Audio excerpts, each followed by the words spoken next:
Hello and welcome. If the D686 OA exam has been on your mind and you're wondering how to approach it, then you're in the right place. Our website has D686 OA questions and answers, and it won't cost you a thing. OA exams are tough, so everything from guides to practice questions is free. With over 100 plus success stories, we have proven our videos will help you pass your exam on the first attempt. In this video, we will cover questions from memory management, system security, storage systems, process execution, data encryption. So, let's get started. Question 1. A performance engineer wants to theoretically benchmark page replacement efficiency by comparing actual results against the smallest possible number of page faults achievable. Which algorithm serves as this ideal reference point, but cannot be realistically implemented in a live production operating system environment? A. FIFO algorithm. B. Least recently used. C. Optimal page replacement. D. Working set model. Do you know the answer?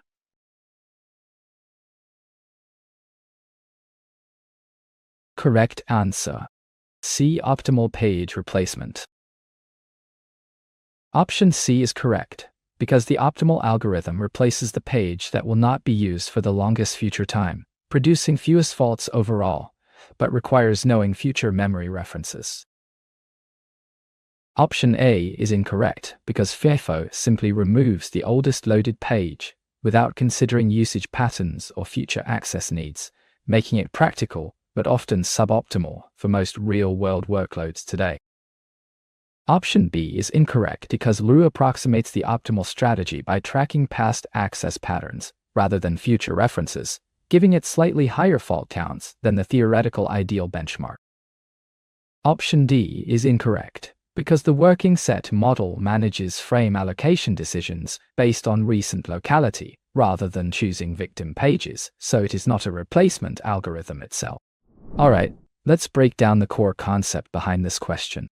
The optimal page replacement algorithm is a theoretical benchmark, not something you can actually run on a real computer. It works by replacing the page that won't be needed for the longest time in the future. That single decision produces the smallest possible number of page faults for any given sequence of memory references. The problem is obvious once you think about it. No operating system can see the future. We cannot know which page a running program will request 10 or 20 steps from now. So why does this algorithm matter?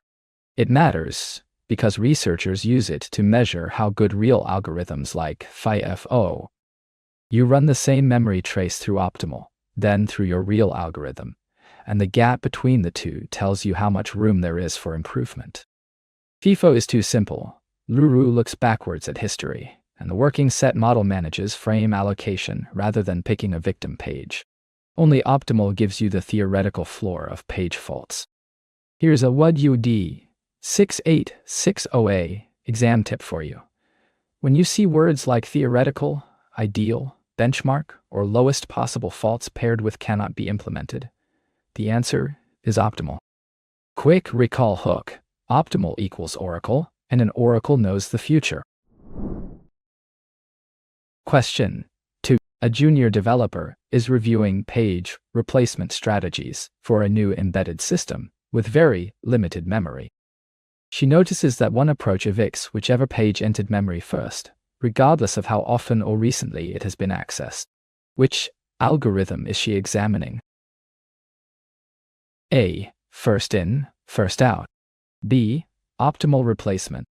C. Least recently used. D. Second chance algorithm. Do you know the answer?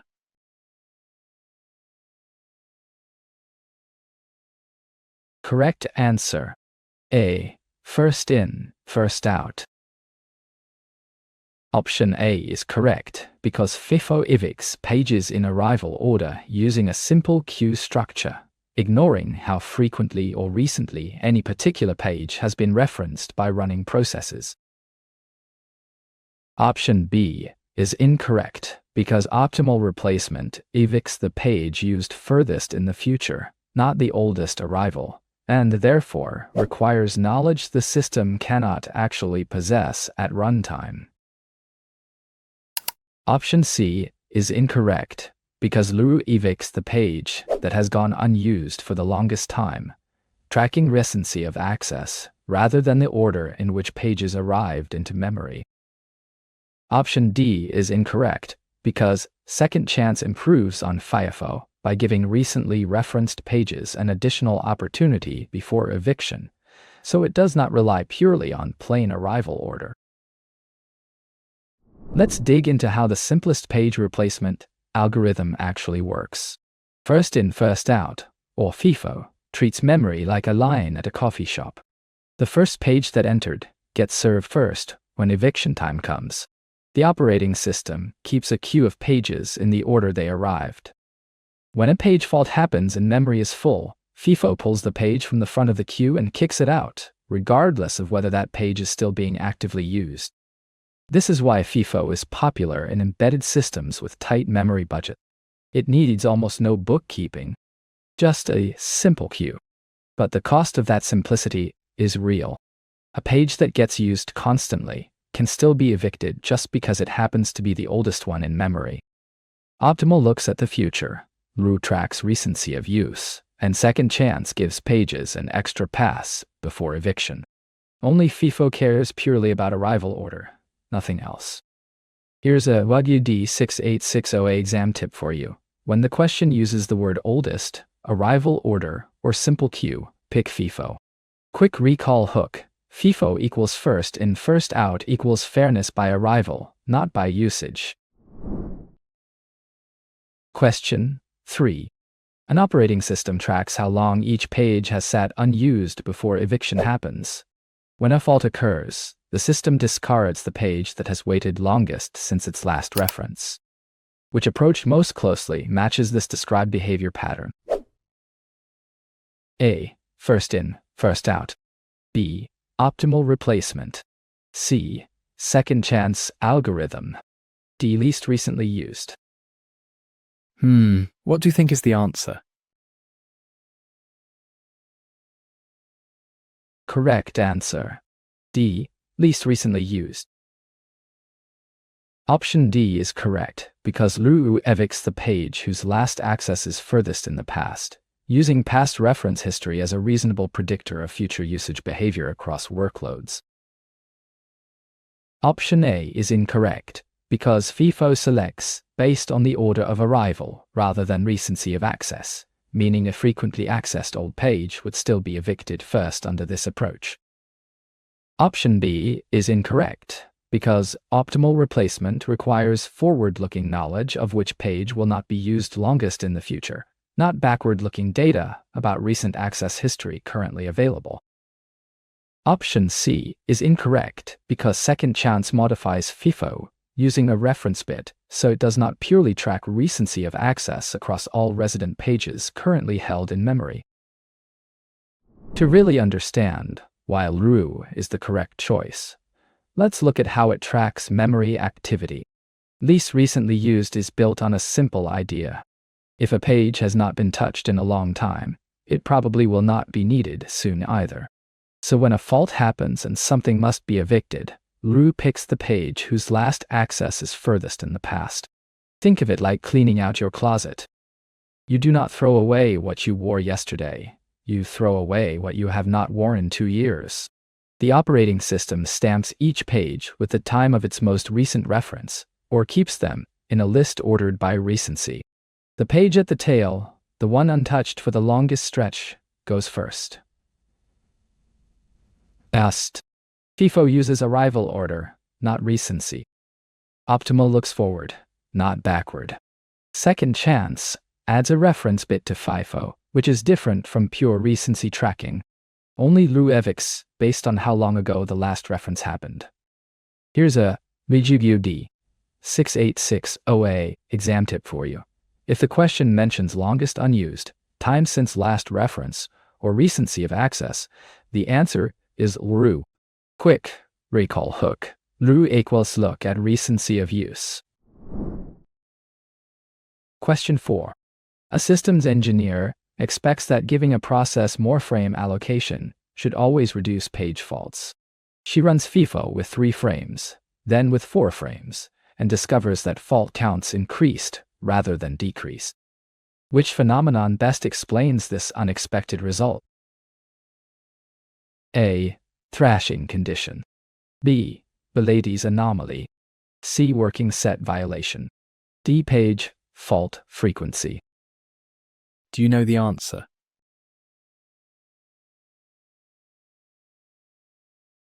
Correct answer. B. Belady's anomaly.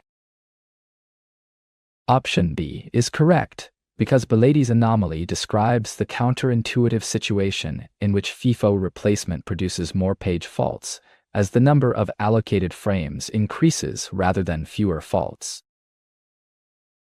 Option A is incorrect, because thrashing describes excessive paging activity that prevents useful work from happening, not the specific paradox where additional frame allocation creates more faults under FIFO replacement strategy. Option C is incorrect, because working set violation is not a standard recognized term, and the working set model generally benefits from additional frames rather than producing the observed counterintuitive anomaly. Option D is incorrect because page fault frequency is a measurement strategy used to detect thrashing tendencies in processes, not an explanation for why additional frames might worsen FIFO performance unexpectedly. Let's explore the theory behind this strange result. Belady's anomaly is one of those things that feels wrong the first time you see it. You would expect that giving a process more memory frames would always help. More space, fewer faults, simple. But in 1969, a researcher named Laszlo Belady showed that FIFO replacement can actually produce more page faults when you hand it more frames. The reason comes from how FIFO evicts pages. With more frames, the queue gets longer, and the ordering of evictions shifts in ways that can accidentally throw out pages the process is about to need again. Certain reference patterns expose this flaw clearly. The anomaly only shows up with FIFO and a few related algorithms. Smarter algorithms like LRU and optimal belong to a category called stack algorithms, which are provably immune to this behavior. Thrashing is about excessive swapping, working set violation is not a real term, and page fault frequency is a monitoring technique. Belady's anomaly is the specific name for this counterintuitive paradox. Here's a D686 exam tip for you. If you see more frames producing more faults under FIFO, immediately pick Belady's anomaly. Quick recall hook: Belady equals backwards logic where adding frames hurts instead of helps. Question 5. A support technician notices a server is spending most of its processor time swapping pages between memory and disk rather than executing user instructions. Productivity on the machine has collapsed. Which condition best describes what is currently happening on this system? A. Thrashing. B. Belady's anomaly. C. Compaction overhead. D. Page fault frequency. Can you guess the answer?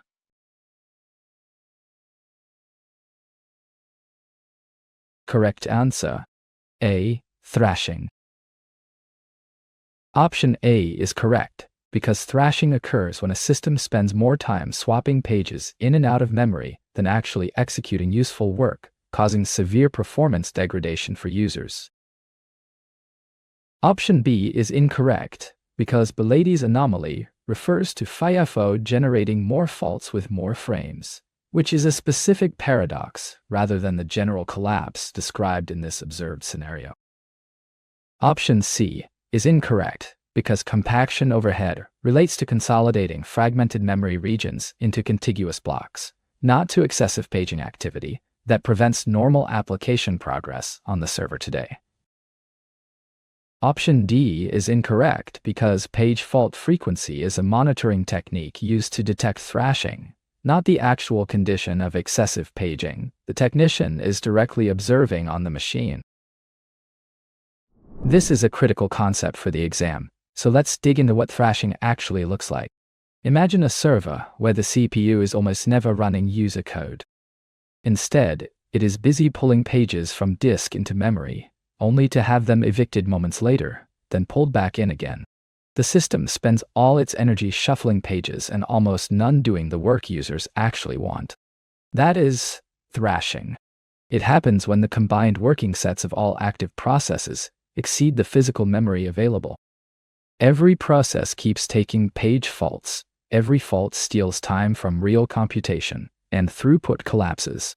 You see the symptoms clearly. CPU utilization plunges, disk activity spikes, and the machine feels frozen, even though it is working very hard on nothing useful. Bilaty's anomaly is the specific FIFO paradox. Compaction overhead relates to memory consolidation, and page fault frequency is how you detect thrashing, not the condition itself. Thrashing is the full collapse the technician is watching unfold. Here's a D686 exam tip for you. When the scenario describes excessive paging, low CPU activity, and high disk I/O together, pick thrashing. Quick recall hook. Thrashing equals too much swap, not enough work. Question 6. A hospital is designing employee login procedures and wants each worker to authenticate using a personal trait that cannot easily be copied, shared, or handed to other staff members. Which authentication factor category best matches this requirement for biologically based verification? A. Something you know. B. Something you share. C. Something you have. D. Something you are. Do you know the answer?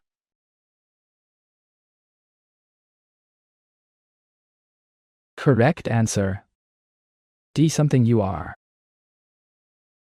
Option D is correct, because biometric factors such as fingerprints, retinal scans, or voice patterns fall under something you are, providing trait-based verification that cannot easily be transferred or copied elsewhere.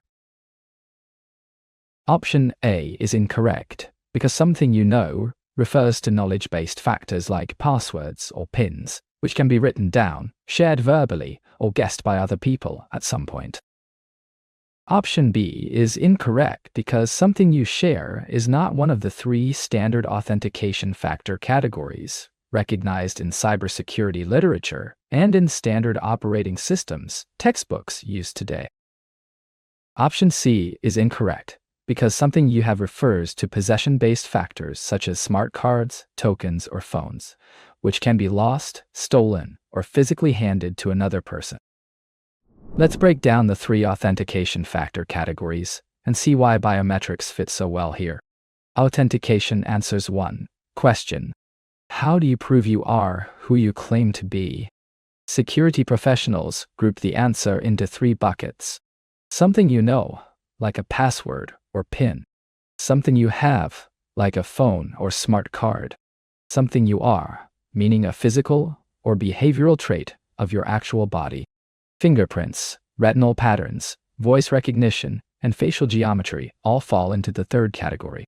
The hospital wants a factor that cannot be copied, shared, or handed off. A password can be whispered to a coworker. A badge can be lent to a friend.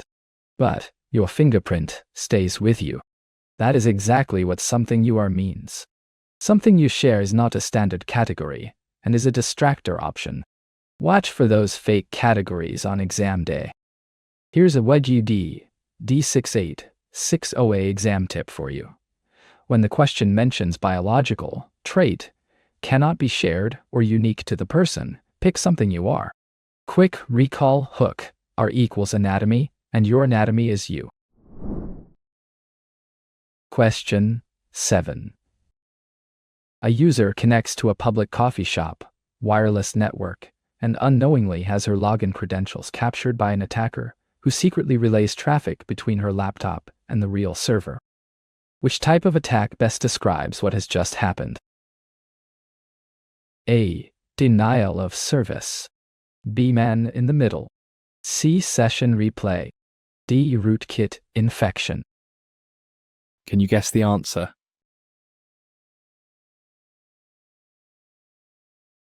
Correct answer. B. Man in the middle. Option B is correct, because a man in the middle attack places an attacker between two communicating parties, secretly intercepting and possibly modifying traffic, while both sides believe they are speaking directly with each other. Option A is incorrect, because denial of service focuses on making a resource unavailable by overwhelming it with traffic, rather than secretly intercepting or relaying communication between two endpoints as described. Option C is incorrect, because session replay involves recording and retransmitting captured authentication data later, while this scenario describes live interception of an active connection between client and server endpoints.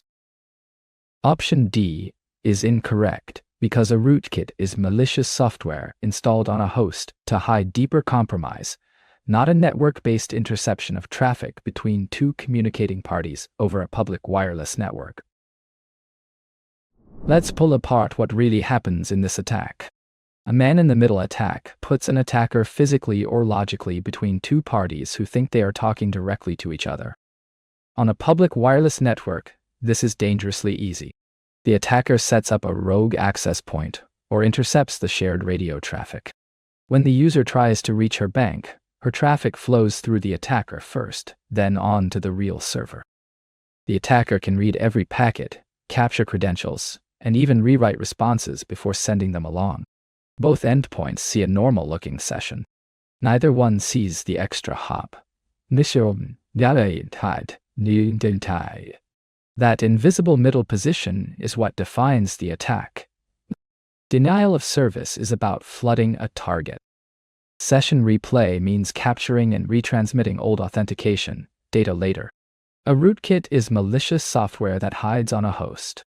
None of those describe a live attacker secretly relaying traffic between two endpoints in real time. Here's a D686 exam tip for you. When the scenario describes secret relay, intercepted traffic, or an attacker between two parties, pick man in the middle. Quick recall hook. Mitim equals middle interceptor, not a flooder or hider. Question 8. An online banking website requires customers to enter a password and then confirm a numeric code sent to their registered phone before granting account access. Which security concept most directly matches this combination of a knowledge factor and a possession factor? A. Defense in depth. B. Symmetric encryption. C. Two-factor authentication. D. Capability-based access. Do you know the answer?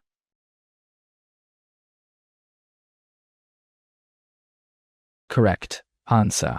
C. Two-factor authentication. Option C is correct, because two-factor authentication requires the user to present credentials from two different categories, such as a password paired with a code from a registered personal device.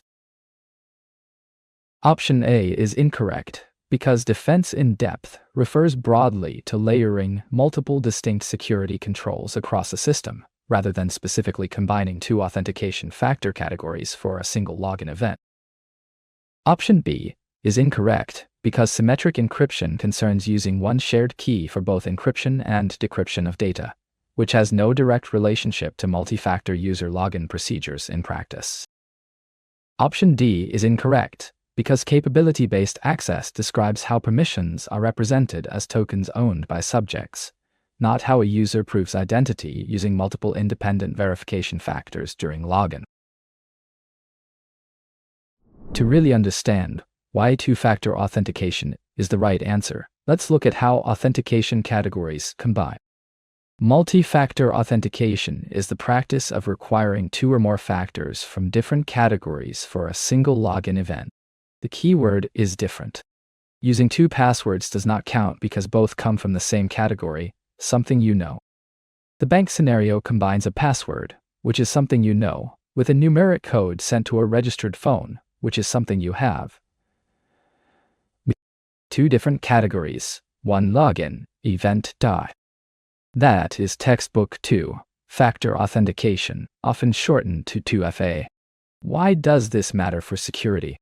An attacker who steals a password still cannot log in without also stealing the phone. Breaking one category no longer breaks the account. Defense in depth talks about layering many security controls across a whole system, not specifically authentication. Symmetric encryption is about key management, not logins. Capability-based access concerns how permissions are represented once a user is already authenticated. Here's a D686 exam tip for you. When the scenario combines a password with something from a second category like a phone, token, or fingerprint, pick two-factor authentication. Quick recall hook. 2FA equals 2 for authentication, where two different types of proof equal one access. Question 9. A retail website crashes on a major shopping day after receiving a massive flood of fake traffic from thousands of compromised devices across the globe, all coordinated against its login page. Which type of attack most accurately describes this event? A. Distributed denial of service. B. Session hijacking. C. Code injection attack. D. Man in the middle. Do you know the answer?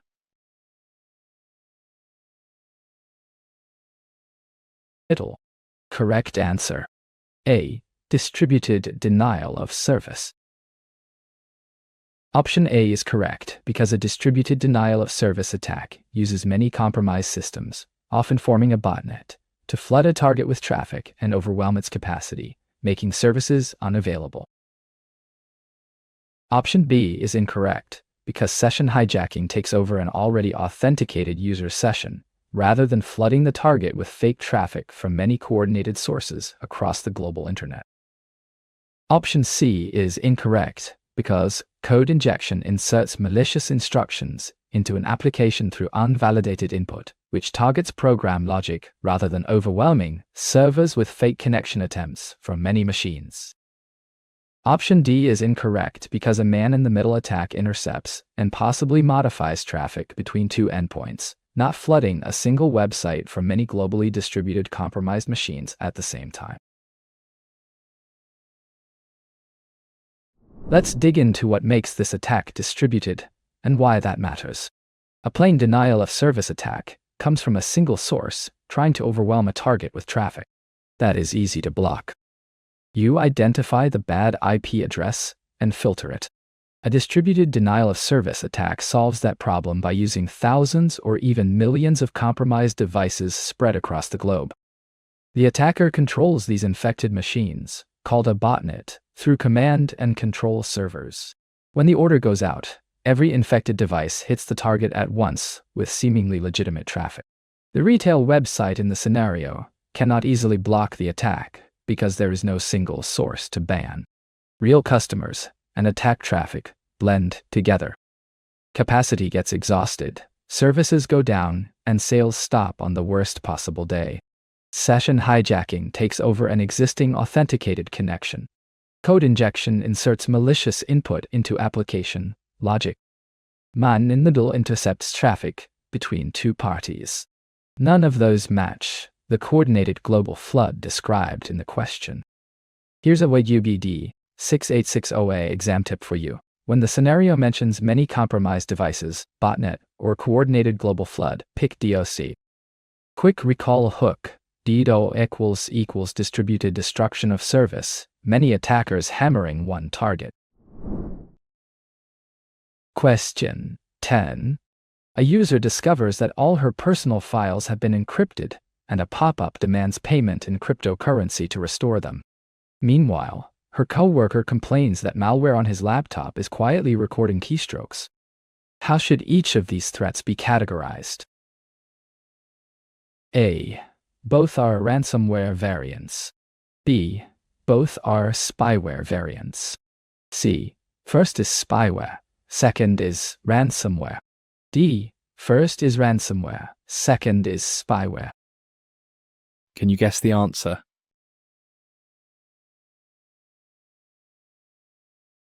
Correct answer. D. First is ransomware, second is spyware. Option D is correct, because ransomware encrypts or locks data and demands payment to restore access, while spyware covertly monitors user behavior such as keystrokes without demanding payment or restricting access. Option A is incorrect because ransomware specifically encrypts data and demands payment to restore access, so silently recording keystrokes without demanding any payment does not fit the defining behavior of ransomware. Option B is incorrect because spyware is about covert surveillance of user activity, and demanding ransom after encrypting files is not consistent with how spyware is typically defined in security literature. Option C is incorrect because the categorizations are reversed here, as encrypting files for ransom is clearly ransomware, while silently capturing keystrokes is clearly spyware, not the other way around. Let's untangle two very different malware categories that students often mix up. Ransomware is malware with a business model. It encrypts or locks your data, then displays a demand, usually in cryptocurrency, to restore access. The attacker wants you to know they are there, because the whole point is extortion. The user who sees a pop-up with a Bitcoin address and a countdown timer is looking straight at ransomware. Spyware is the opposite. It wants to stay invisible for as long as possible. Keyloggers, screen recorders, and browser history scrapers all belong to this family. The co-worker whose laptop is quietly recording keystrokes is dealing with spyware. No demand, no pop-up, just quiet theft of information. So, the correct matching is first equals ransomware, second equals spyware. Option A and B mix them up. Option C reverses them complete. The distinguishing test is simple. Does the attacker announce themselves and demand payment, or do they hide and steal data? One loud, one quiet. Here's a WYUG D686 exam tip for you. When the scenario mentions files encrypted plus payment demand, it is ransomware. When it mentions silent keystroke capture or quiet monitoring, it is spyware. Quick recall hook. Ransom equals random demand for money. Spy equals silent watcher. Question 11. An operating system searches through a list of available memory holes and always assigns the incoming process to the tightest fitting available space that still satisfies the requested size. Which memory allocation strategy best describes this particular approach to selecting a hole? A. First fit allocation. B. Best fit allocation. C. Worst fit allocation. D. Next fit allocation. Can you guess the answer?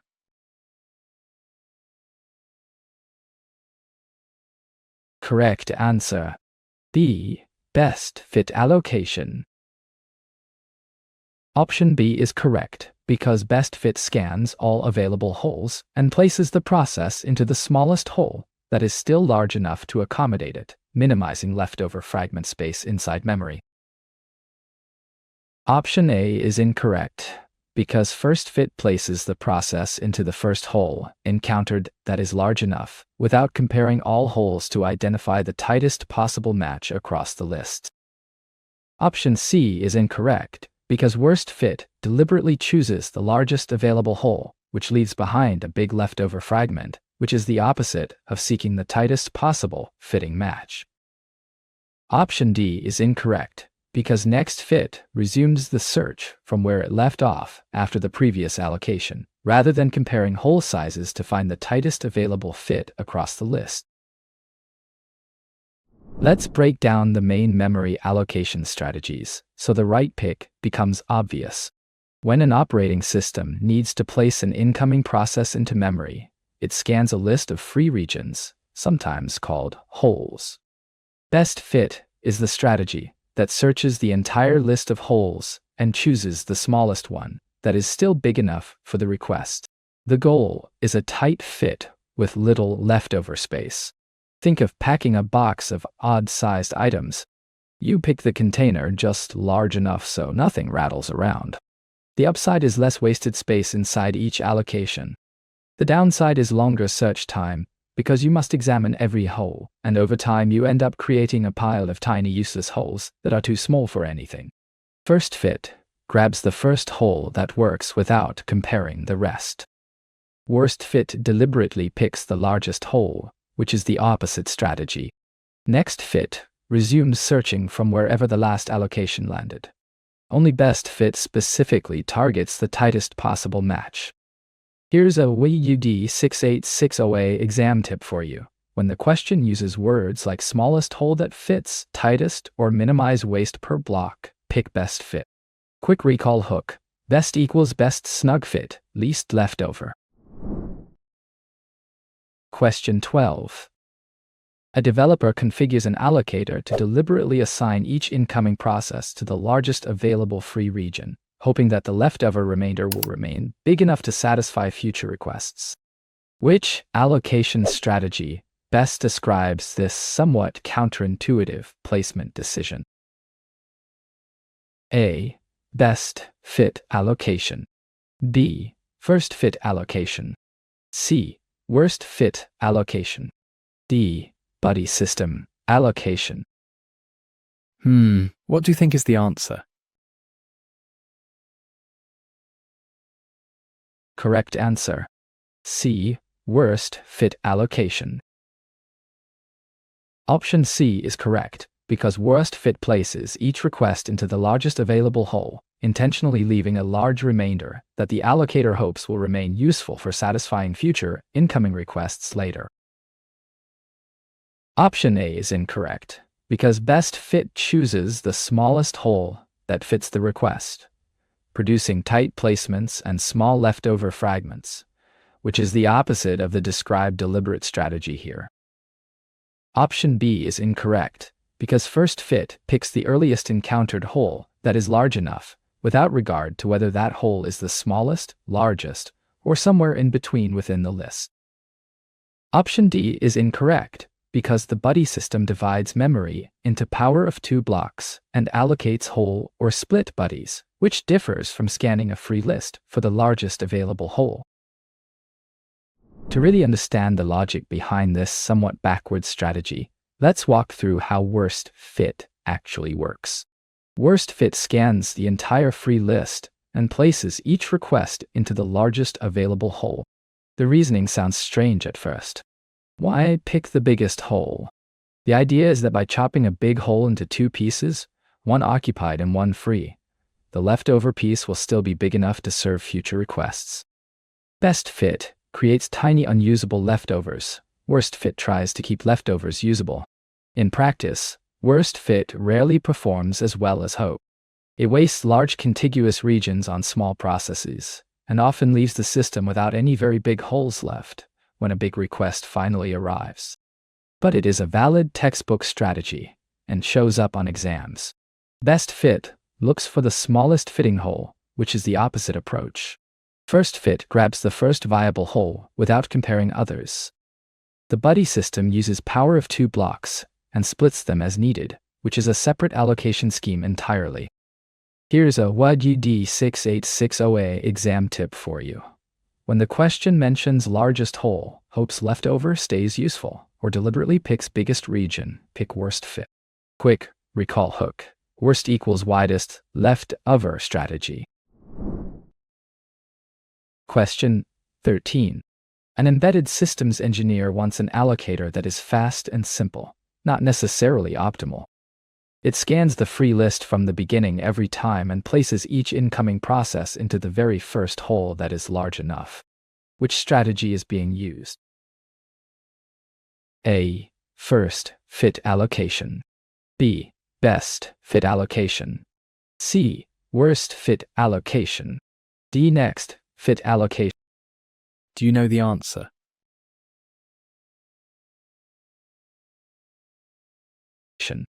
Correct answer. A. First fit allocation. Option A is correct because first fit starts scanning from the beginning of the free list and selects the first hole large enough for the process, offering speed at the cost of optimality. Option B is incorrect because best fit must examine all available holes to identify the smallest suitable one. So it is slower and does not stop at the first viable candidate encountered during scanning. Option C is incorrect because worst fit must also examine all holes to find the largest one, and it selects based on maximum size rather than stopping at the first viable match seen. Option D is incorrect because next fit resumes scanning from the location of the previous allocation, rather than always starting from the beginning of the list, as described in the engineer's scenario. Let's explore the simplest of the three classic allocation strategies. First fit is exactly what it sounds like. The operating system starts at the beginning of the free list and hands the process to the first hole that is big enough. It does not look any further, does not compare sizes, does not weigh alternatives. First match wins stickouts. The main advantage is speed. You do not have to scan the entire list, so allocations complete quickly, which matters for an embedded system with tight timing constraints.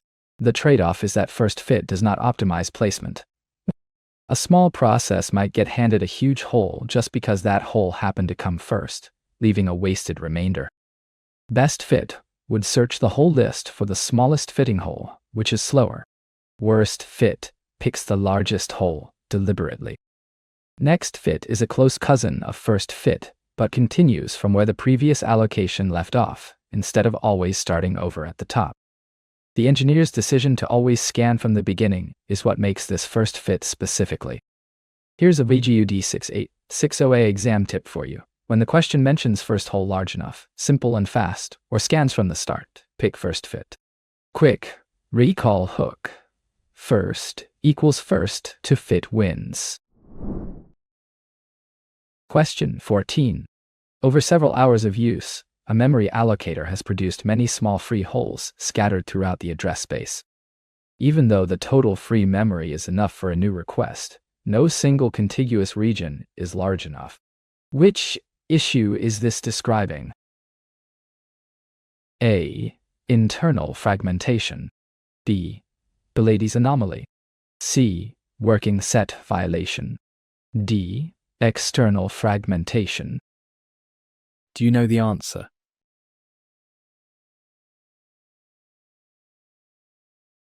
Correct answer.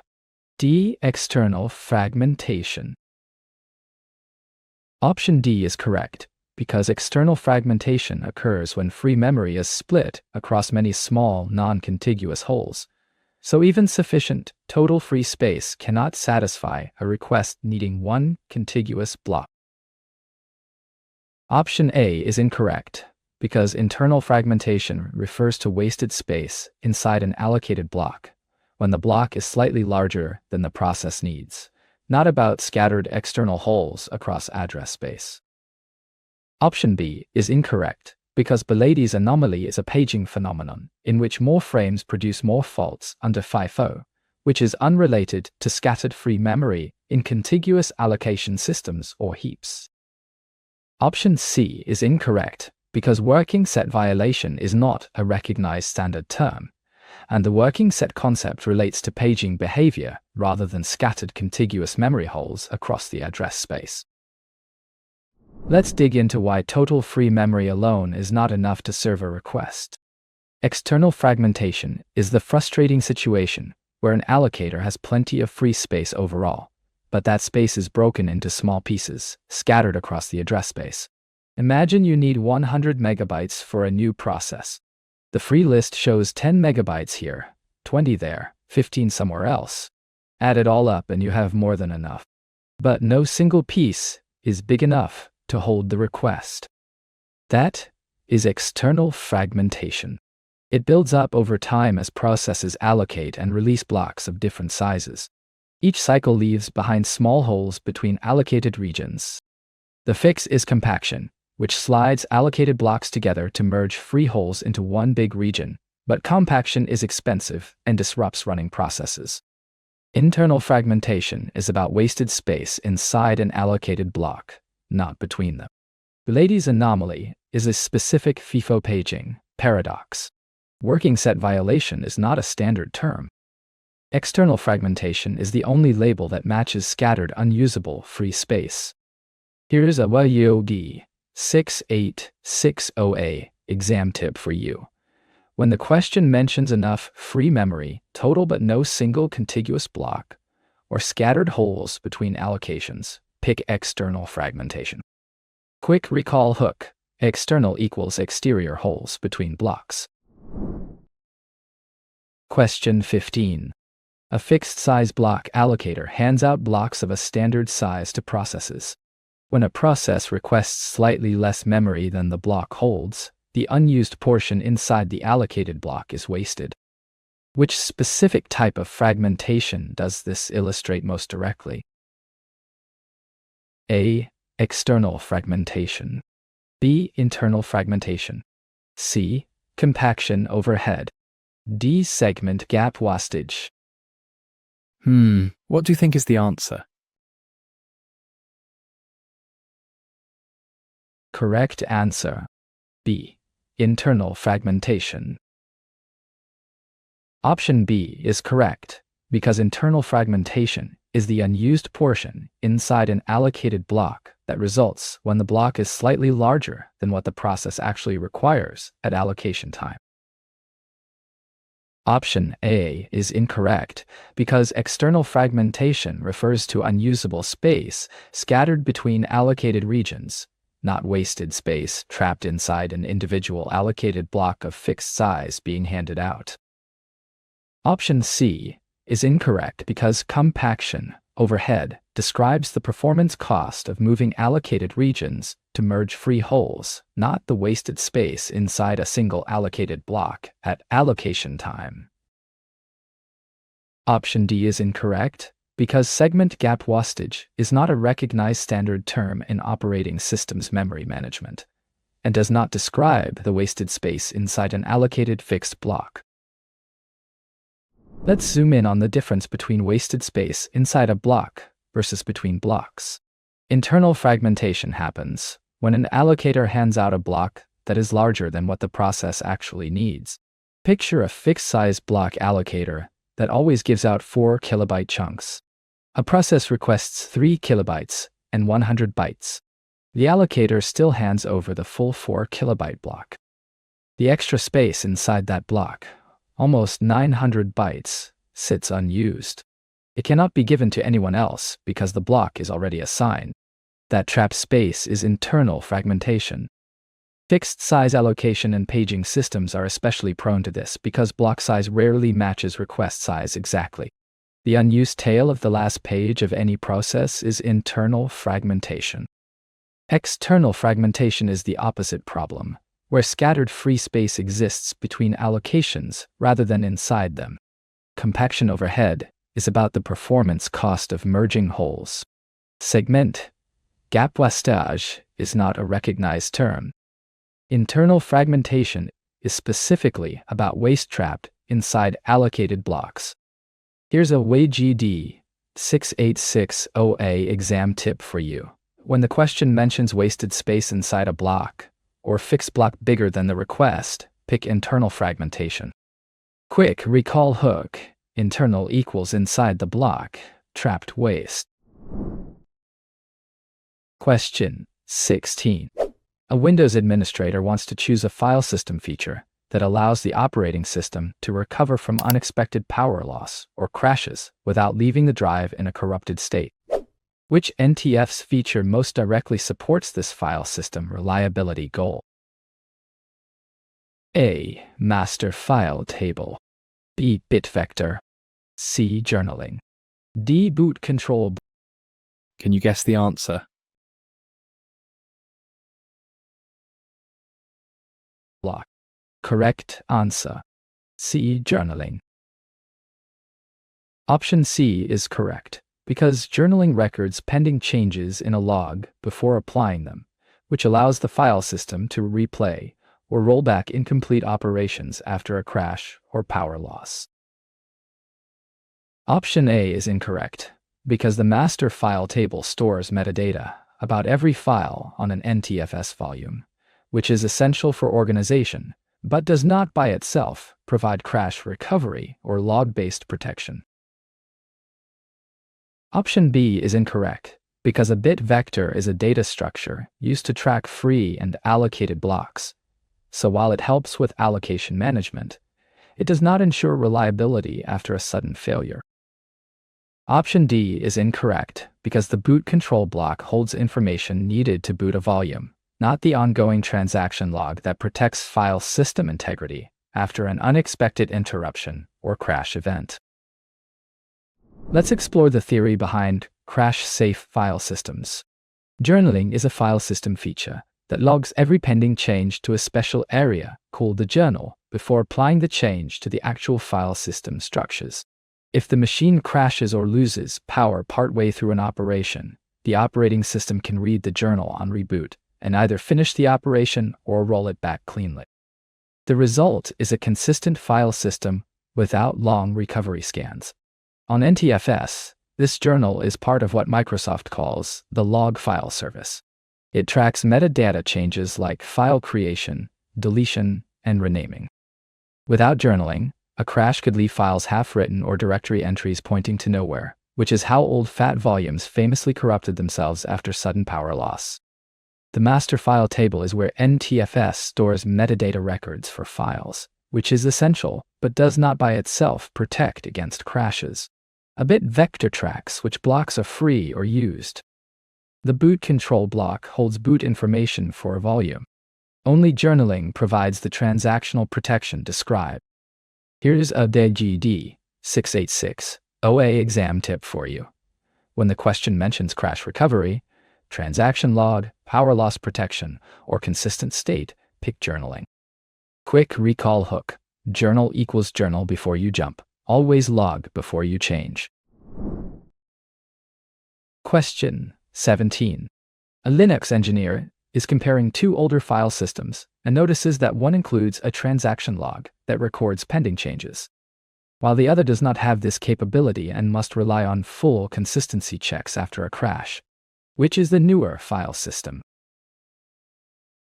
A. X3, B. X12, C. FAT32, D. FSS. Do you know the answer?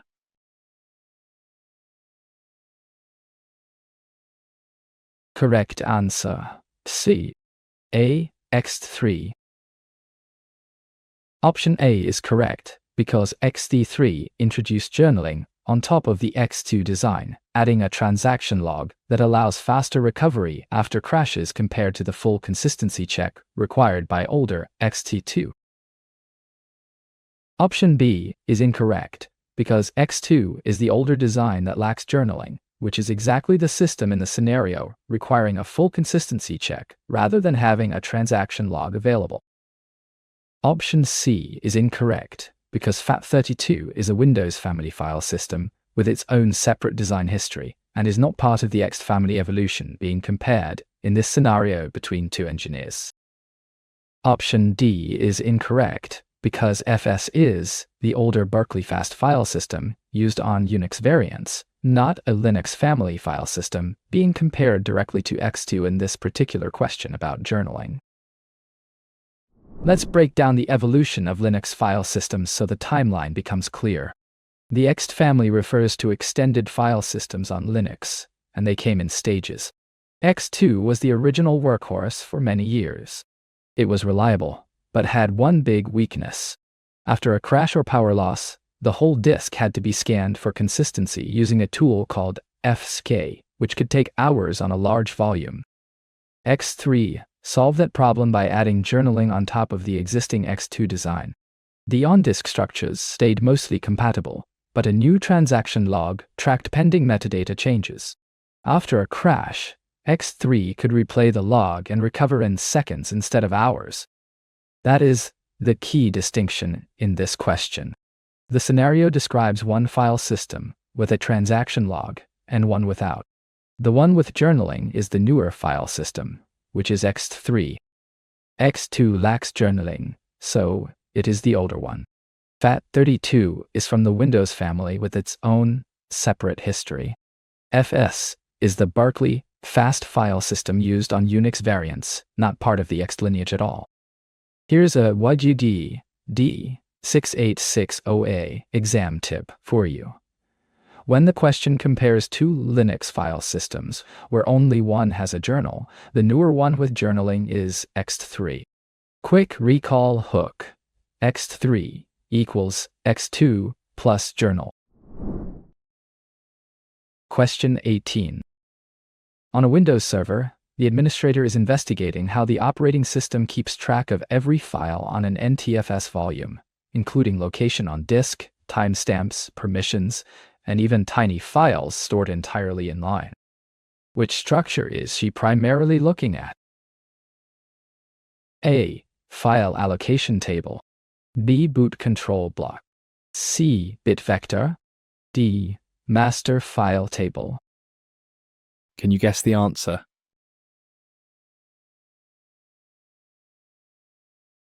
Correct answer. D. Master file table. Option D is correct, because the master file table is the central NTFS structure that holds a record for every file on a volume, including metadata, and, for very small files, the data itself in line.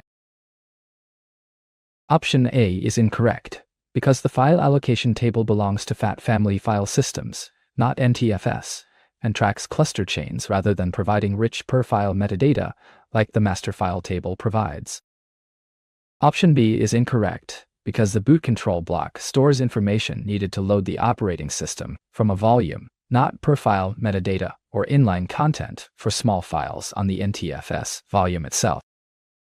Option C is incorrect, because a bit vector is used to track free and allocated blocks, so it supports allocation but does not maintain file records, timestamps, or other per-file metadata on the volume. Let's dig into the central data structure of NTFs. The master file table, or MFT, is the heart of every NTFS volume. It is a special file that holds a record for every other file on the disk, including itself. Each record contains the file name, timestamps, permissions, owner information, and pointers to the data blocks that make up the file content. For very small files, sometimes even the data itself is stored directly inside the MFT record, a trick called resident data. This avoids the overhead of allocating separate disk blocks for tiny files. If you can picture a giant spreadsheet where every row describes one file on the volume, you have the MFT. The file allocation table belongs to the FAT family and only tracks cluster chains, not rich metadata. The boot control block holds boot information for the volume itself, not per file data. A bit vector just tracks whether blocks are free or used. Only the MFT matches the full description of tracking every file with complete metadata. Here's a D686 exam tip for you. When the question mentions NTFS, every file record, metadata, and inline small files, pick master file table. Quick recall hook. MFT equals master file tracker, the NTFS spreadsheet of everything. Question 19. An operating systems professor is explaining a per-file structure that contains ownership, permissions, size, and pointers to the data blocks for a single file. Without this structure, the system cannot track who owns the file or where its blocks are stored. Which structure is described? A. Master file table. B. File control block. C. Boot control block. D. Mount table. Do you know the answer?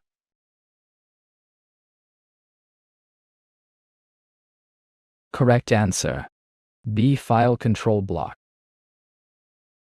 Option B is correct, because the file control block holds metadata for one specific file, including ownership, permissions, size, timestamps, and pointers to the data blocks that make up the file itself.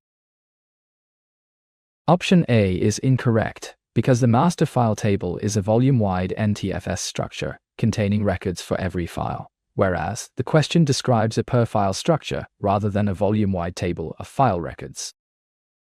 Option C is incorrect, because the boot control block holds per-volume information used during boot, not per-file ownership, permissions, and pointers to file data blocks on disk for individual files.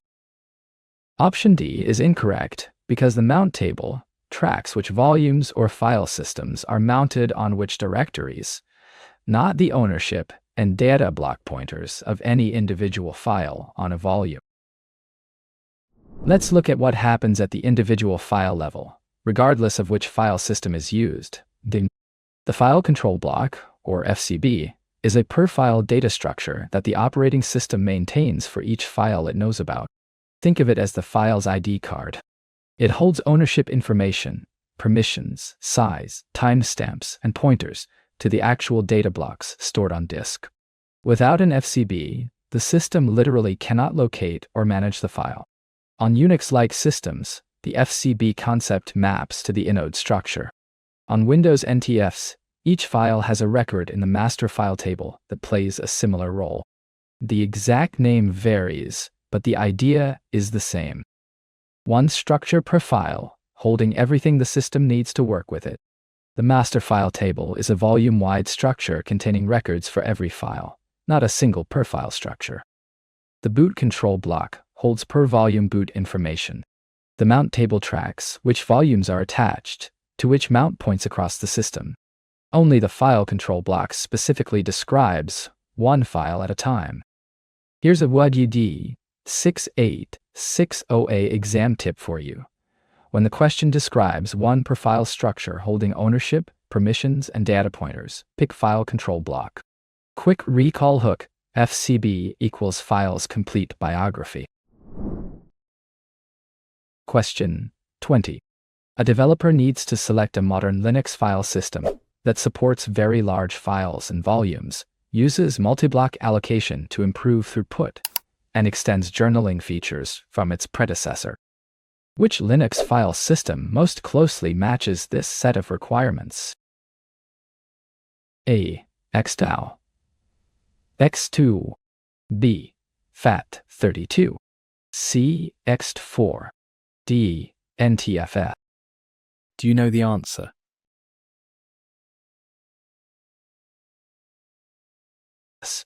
Correct answer. C. Ext4. Option C is correct, because Ext4 supports large files and volumes, offers multi-block allocation for better write performance, and extends the journaling foundation provided by the XD3 predecessor on Linux systems today. Option A is incorrect, because X2 lacks journaling entirely and does not provide the modern scalability or multi-block allocation features described in the scenario, making it the wrong match for this use case. Option B is incorrect, because FAT32 is a legacy Windows family file system with strict file size limits and no journaling, so it does not meet the scalability or modern feature requirements described for Linux deployment. Option D is incorrect, because NTFS is Microsoft's file system used on Windows rather than a Linux file system, so it does not fit the scenario that specifically asks for a modern Linux choice here. Let's walk through the modern choice for Linux file systems. Ext4 arrived in 2008 as the successor to Ext3, carrying forward the journaling foundation but adding serious improvements. It supports huge files, up to 16 terabytes per file on most systems, and volumes up to 1 exabyte in theory. Ext3 had much tighter limits. Multi-block allocation is another big win. Instead of allocating one block at a time when writing a large file, Ext4 can reserve many contiguous blocks in a single operation. This reduces fragmentation and speeds up writes significantly. Ext4 also added features like extents, which describe ranges of blocks more efficiently than the old block pointer lists. The scenario asks for a modern Linux file system supporting huge files, multi-block allocation, and extended journaling from its predecessor. That is Ext4 specifically.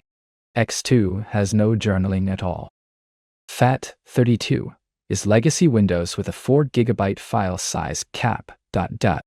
NTFS is Microsoft's file system, not a Linux option at all. Here's a D686 exam tip for you. When the question mentions modern Linux, huge files, multi-block allocation, and extended journaling, pick Ext4. Quick recall hook. X4 equals X3 with forward-looking upgrades.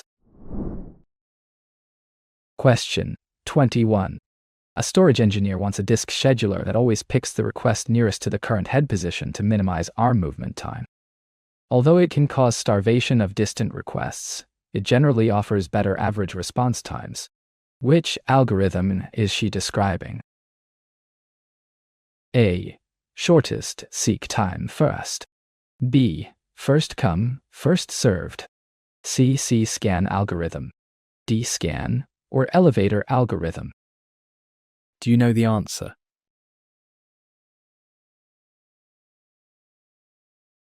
Correct answer. A. Shortest seek time first. Option A is correct because STF always chooses the pending request closest to the current head location, minimizing seek time for each move, but risking starvation of requests that are far away from current position. Option B is incorrect because FCFS simply services requests in arrival order without considering head position, so it does not specifically minimize seek time or cause the starvation described in this particular scenario. Option C is incorrect because C-scan moves the head in one direction, servicing requests then jumps back to the start, offering uniform wait times rather than always choosing the nearest pending request on the disk. Option D is incorrect because scan sweeps back and forth across the disk like an elevator servicing requests in order of track position, not strictly picking the closest pending request each time head moves. Alright, let's break down how disk head movement gets scheduled. Shortest seek time first, or SSTF, works just like a greedy vending route. The head always jumps to whichever pending request sits closest to its current track position. If the head is at track 50 and there are requests at track 52 and track 100, SSTF picks 52 first because it is the shortest seek. This minimizes average arm movement and usually gives better response times than naive ordering. But the strategy has a sharp downside. Requests far from where the head is currently working can wait forever if new nearby requests keep arriving. That is called starvation. A user needing data at track 0 might sit indefinitely while the head bounces around the middle of the disk. FCFs just services in arrival order, which is fair but slow. C-scan and scan sweep the disk in organized patterns to avoid starvation. Only STF purely optimizes for the nearest pending request at the cost of starvation risk. Here's a D686 exam tip for you. When the question mentions closest request, minimum seek, or risk of starvation, picks STF. Quick recall hook: STF equals selects shortest. Tough luck for far requests. Question 22. A database administrator wants fairer wait times across the whole disk and chooses a scheduler that moves the head in only one direction servicing requests, then jumps back to the beginning without servicing anything on the return trip. Which algorithm best matches this design? A. Shortest seek time first. B. First come, first serve. C. Scan or elevator algorithm. D. Circular scan or C-scan. Can you guess the answer? Scan. Correct answer. D. Circular scan or C-scan. Option D is correct because C-scan moves the head in one direction servicing requests, then returns to the starting end without servicing any intermediate requests, producing more uniform wait times across the entire disk surface. Option A is incorrect because STF always selects the closest pending request regardless of direction, so it does not sweep the disk in a single direction or return without servicing requests along the way. Option B is incorrect because FCFS services requests in strict arrival order without reference to head position or disk direction, which is not the directional sweeping pattern described in the administrator's chosen scheduler design. Option C is incorrect because the regular scan algorithm services requests while moving in both directions as the head reverses, rather than returning without servicing anything on the backward pass as described here. Let's explore how C-scan solves the fairness problem. Circular scan, or C-scan, treats the disk like a one-way highway. The head moves in a single direction, say from track 0 toward the highest track, and services every pending request it passes along the way. When it reaches the end, it jumps straight back to the beginning without servicing anything on the return trip. Then it starts the forward sweep again. The genius of this design is wait-time uniformity. Every request waits roughly the same amount of time because the head follows a predictable pattern. No request gets stuck indefinitely the way it can under SSTF. The trade-off is slightly more head movement since the return jump does no useful work. But for systems where fairness matters more than raw speed, C-scan is often the right pick. SSTF chases the nearest request without regard for direction. FCFS follows arrival order with no geometric optimization. Regular scan services requests in both directions as the head reverses, unlike C-scan's one-way pattern. Here's a D686 OA exam tip for you. When the question mentions one direction only, jumps back without servicing, or uniform wait times, pick C-scan. Quick recall hook. C-scan equals circular, one way, always forward, never backward. Question 23.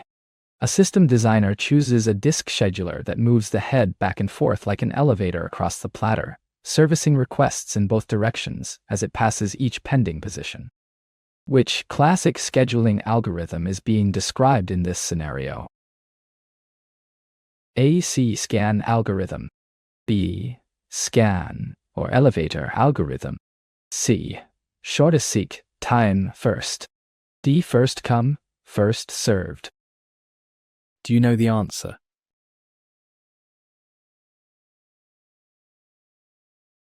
Correct answer. B. Scan or elevator algorithm. Option B is correct, because the scan algorithm, often called the elevator algorithm, moves the disk head across the platter servicing requests in both directions as it reverses at each end of travel. Option A is incorrect, because C-scan moves in only one direction while servicing requests, and then jumps back to the beginning without servicing, which is not the bidirectional servicing pattern described in the scenario. Option C is incorrect, because STF picks the pending request closest to the current head position, regardless of direction, rather than sweeping steadily back and forth across the platter in an elevator-like motion.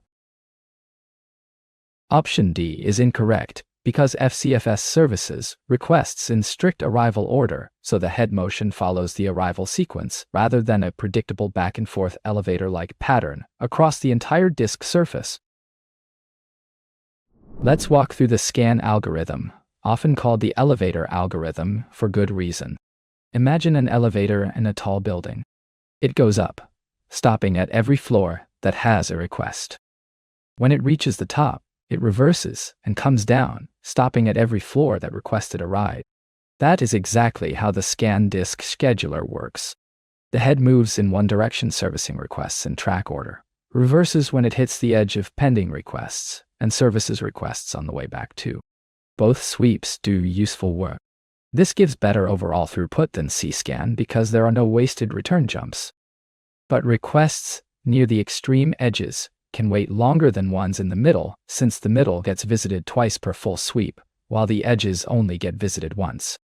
Regular scan is a reasonable middle ground between the pure speed of SSTF and the strict fairness of C-scan. C-scan only services in one direction. SSTF picks the nearest request regardless of direction. FCFS ignores head position entirely. Only scans elevator-like back-and-forth pattern fits the description. Here's a D686 OA exam tip for you. When the question mentions back and forth, elevator motion or services in both directions, pick scan.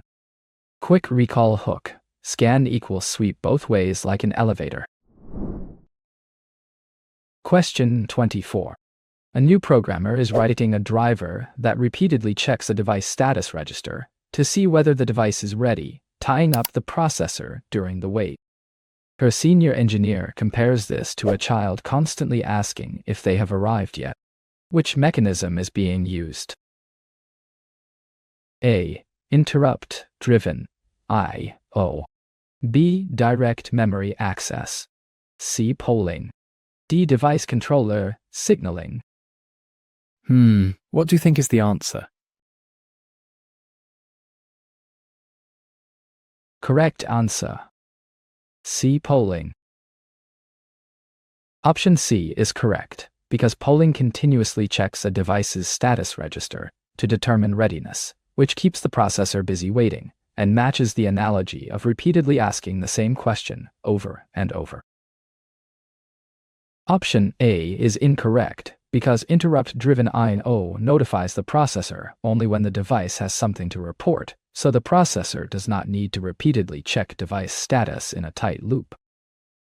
Option B is incorrect, because direct memory access allows devices to transfer data to or from memory without processor involvement, rather than having the processor repeatedly check device status registers in a busy loop. Option D is incorrect, because device controller signaling describes how hardware controllers interact with the system broadly, not the specific software technique of continuously checking status registers in a tight, busy loop. To really understand polling, let's look at how it wastes CPU time on purpose. Polling is a software technique where the processor repeatedly reads a device's status register in a tight loop to check if the device is ready for data or has finished an operation. Picture the senior engineer's analogy. A kid on a long road trip keeps asking, "Are we there yet?" every 30 seconds. The parent is the processor. The destination is the device being ready. Every check costs time. While polling, the CPU cannot do useful work on anything else because it is stuck waiting for a status change. This is called busy waiting. The upside is simplicity. You do not need interrupt hardware or complex drivers. The downside is obvious. Simple polling burns processor cycles that other programs could have used. Interrupt-driven I/O solves this by letting the device raise a signal when it has something to report, freeing the CPU to do other work meanwhile. Direct memory access moves data without CPU involvement at all. Device controller signaling describes the broad hardware interaction, not the specific software busy wait pattern. Here's a D686 exam tip for you. When the question mentions repeatedly checking status, busy wait, or ties up the processor, pick polling. Quick recall hook. Polling equals pesky asking over and over. Question 25. A systems instructor is explaining storage hardware geometry and points to the vertical stack of identical concentric rings across all surfaces of a hard disk. He wants students to identify that vertical collection of tracks with a single correct term. Which word describes this structure? A. Cylinder. B. Sector. C. Platter. D. Block. Do you know the answer?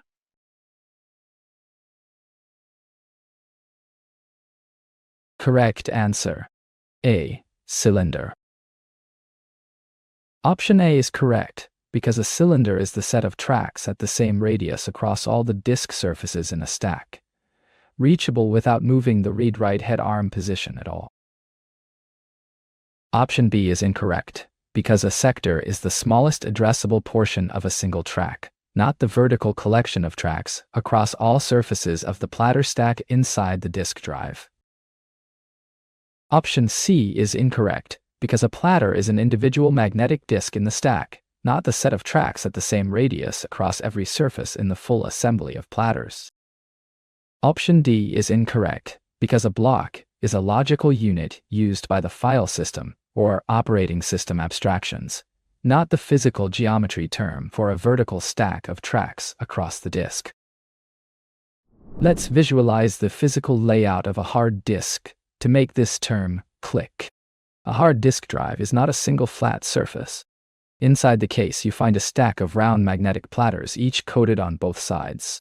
Each surface has tracks, which are concentric rings like the grooves on an old vinyl record. Now, here's the key insight. When the read-write arm moves to a specific radius, every head across every platter sits at the same radius simultaneously. The collection of all the tracks at that same radius, stacked vertically across all surfaces, forms a cylinder. Think of it like a soup-can shape cutting through the entire platter stack. The cylinder is useful because data stored on the same cylinder can be read without moving the arm, just by switching which head is active. that is faster than repositioning the arm. A sector is a small arc of a single track. A platter is one individual disk in the stack. D. A block is a logical file system unit. Only cylinder names the vertical tracks across all surfaces at the same radius. Here's a D686 OA exam tip for you. When the question describes vertical tracks across all platters at the same radius, pick cylinder. Quick recall hook. Cylinder equals can shape cutting through the stack. Question 26. A developer is trying to understand why modern operating systems need a lookup structure that translates each logical page number into a physical frame location. This structure lets processes use a simple linear address view while hardware locates the right physical spot. What is she studying? A. Segment offset. B. Bit vector. C. Page table. D. Translation buffer. What do you think is the answer? Correct answer. C. Page table. Option C is correct because the page table maps each logical page number to a physical frame, giving processes a linear view, while the hardware uses the table to locate actual physical storage. Option A is incorrect because segment offset is the relative position inside a single segment after base address lookup, not a mapping structure that translates page numbers into physical frame locations across a system. Option B is incorrect because a bit vector tracks which blocks or frames are free versus allocated, supporting allocation decisions, but it does not translate logical page numbers into physical frame locations for processes.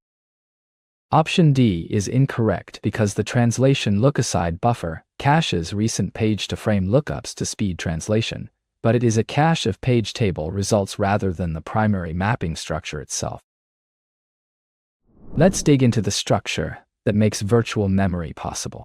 A page table is the master lookup that the operating system maintains for every running process. The logical address a program uses is split into two parts, a page number and an offset. The page number serves as an index into the page table, and the entry at that index tells the hardware which physical frame holds that page. The frame number combines with the offset to produce the real physical address. Every memory access goes through this translation.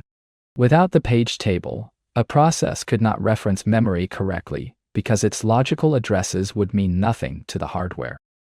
This structure also lets the operating system give each process its own private address space, isolate them from each other, and swap pages in and out of physical memory as needed. A segment offset is the position inside a single segment, not a mapping structure. A bit vector tracks free versus used blocks or frames. A translation look-aside buffer caches recent page table lookups to speed things up, but it is not the primary mapping structure itself. Here's a D686 OA exam tip for you. When the question describes logical to physical mapping per process, or page number to frame translation, pick page table.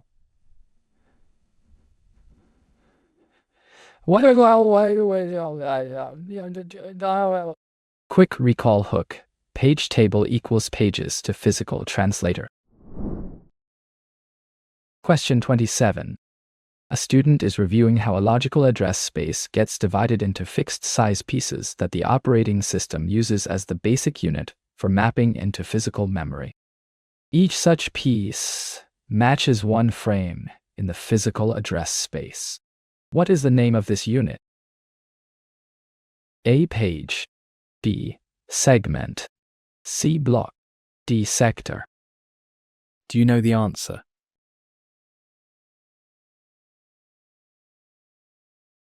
Correct answer. A. Page.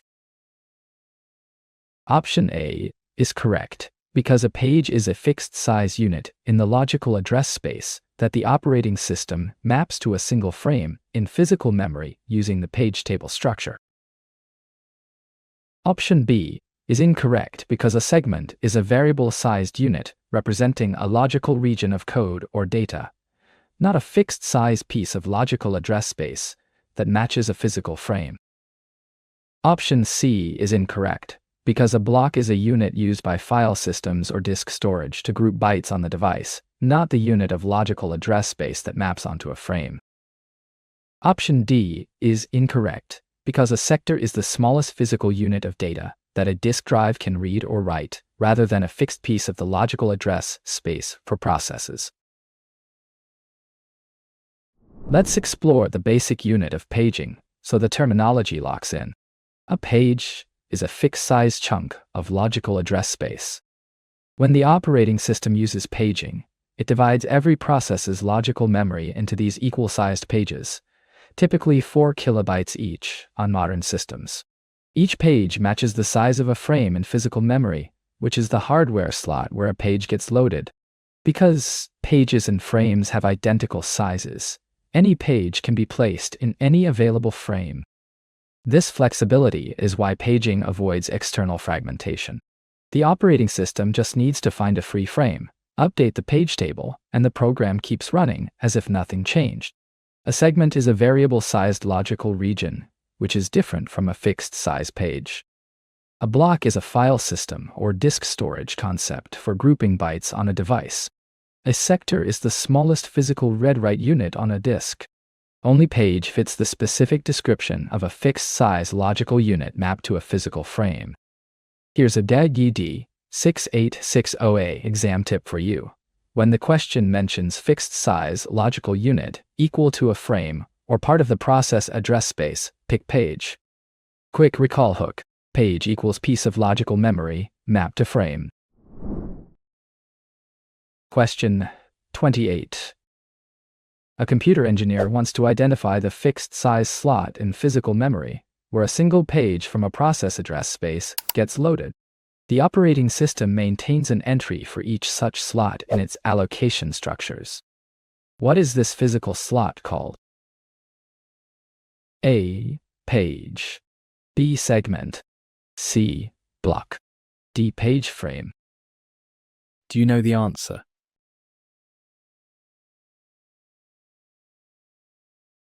Correct answer. D. Page frame. Option D is correct, because a page frame is the fixed-size physical memory slot that holds one logical page, allowing the operating system to map logical pages onto physical frames through the page table. Option A is incorrect, because a page is a unit of the logical address space, not the physical slot that holds the page, so it names the content rather than the physical location. Option B is incorrect because a segment is a variable-sized logical region used in segmentation schemes, not a fixed-size physical memory slot where a single page from a process is loaded. Option C is incorrect because a block is a unit used by file systems for disk storage, rather than the fixed-size physical memory slot that receives a single page from a running process. To really understand the physical side of paging, let's look at frames. A page frame, often just called a frame, is the fixed-size slot in physical memory that holds a single logical page. If your page size is 4 kilobytes, every frame is also 4 kilobytes. Physical memory gets sliced into these identical frame-size slots, and the operating system maintains a list of which ones are free and which ones hold pages from which processes.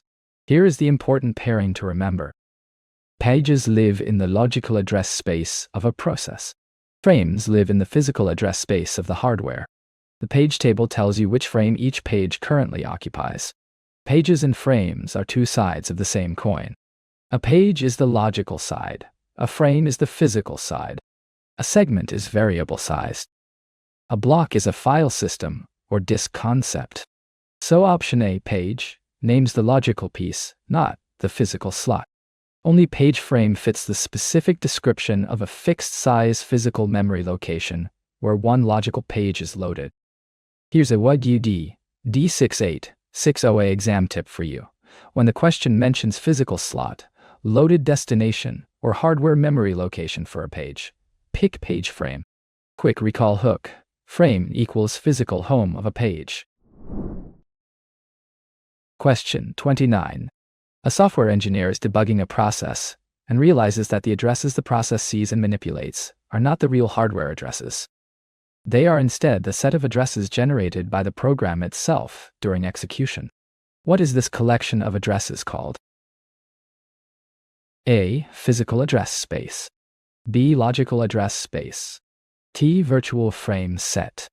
D. Segment What do you think is the answer? offset. Correct answer. B. Logical address space. Option B is correct, because the logical address space is the set of addresses generated by a program during execution, which the memory management unit later translates into real physical memory addresses. Option A is incorrect, because the physical address space refers to real hardware memory locations used by the processor, not the addresses a running program itself generates and manipulates during execution. Option C is incorrect because virtual frame set is not a recognized standard term in operating systems literature, and the correct term for the set of addresses a program generates is logical address space. Option D is incorrect, because segment offset is the relative distance inside a single segment from its base, not the overall collection of addresses generated by the program during execution as a whole. Let's pull apart the difference between what a process sees and what the hardware actually holds. When a program runs, every address it calculates, reads, or writes is a logical address, not a physical one. These addresses live in what we call the logical address space. Think of it as the private view of memory that the program believes it has. The memory management unit, a piece of hardware, then translates each logical address into a physical address on the fly, consulting the page table or segment table. The program never sees physical addresses and does not need to. That separation is what lets the operating system move pages around, protect processes from each other, and implement features like virtual memory. The physical address space is the real hardware view, not what the program produces. Virtual frame set is not a real term in the literature. Segment offset is a component inside a segmentation scheme, not the overall collection of addresses a program generates. Logical address space is the specific term for all the addresses a running program creates and manipulates. Here's a D686 exam tip for you. When the question mentions addresses generated by the program, or the view the process has, pick logical address space. Quick recall hook. Logical equals language of the program. Physical equals hardware reality. Question 30. An operating system designer adds an extra bit to each page table entry that indicates whether the page is currently loaded in physical memory or not. If the bit says the page is not loaded, accessing it triggers a page fault. Which concept is she implementing? A. Reference bit. B. Dirty bit. C. Valid-invalid bit. D. Parity bit. Do you know the answer?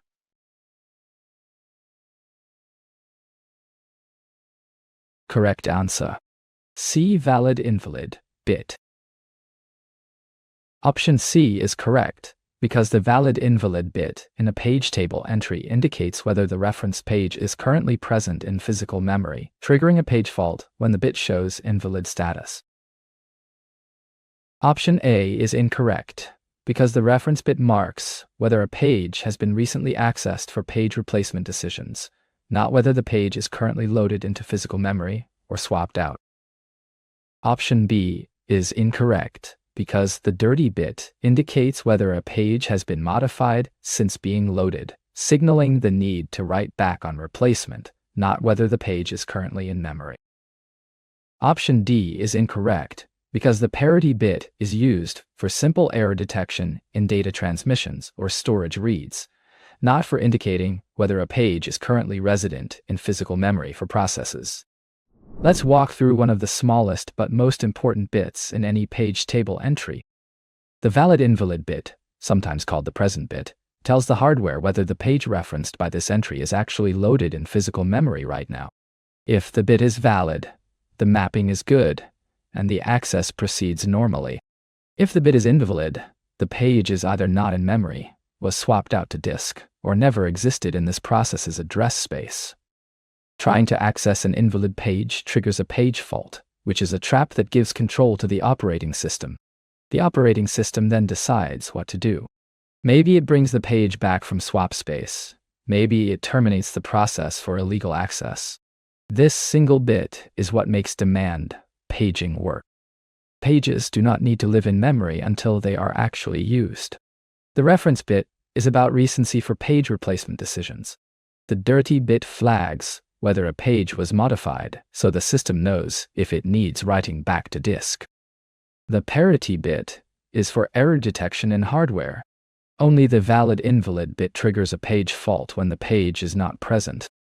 Here's a D686 exam tip for you. When the question mentions bit that indicates page presence or triggers a page fault when not loaded, pick valid invalid bit.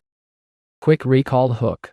Valid invalid equals visitor ID, either in or not in memory. Question 31. A computer science professor contrasts two memory management approaches. One divides logical memory into fixed pieces, matched to fixed physical slots, while another divides logical memory into variable-sized logical regions like code, data, and stack. Which describes the second approach? A. Segmentation with segment table. B. Paging with page table. C. Demand paging. D. Contiguous allocation. Do you know the answer?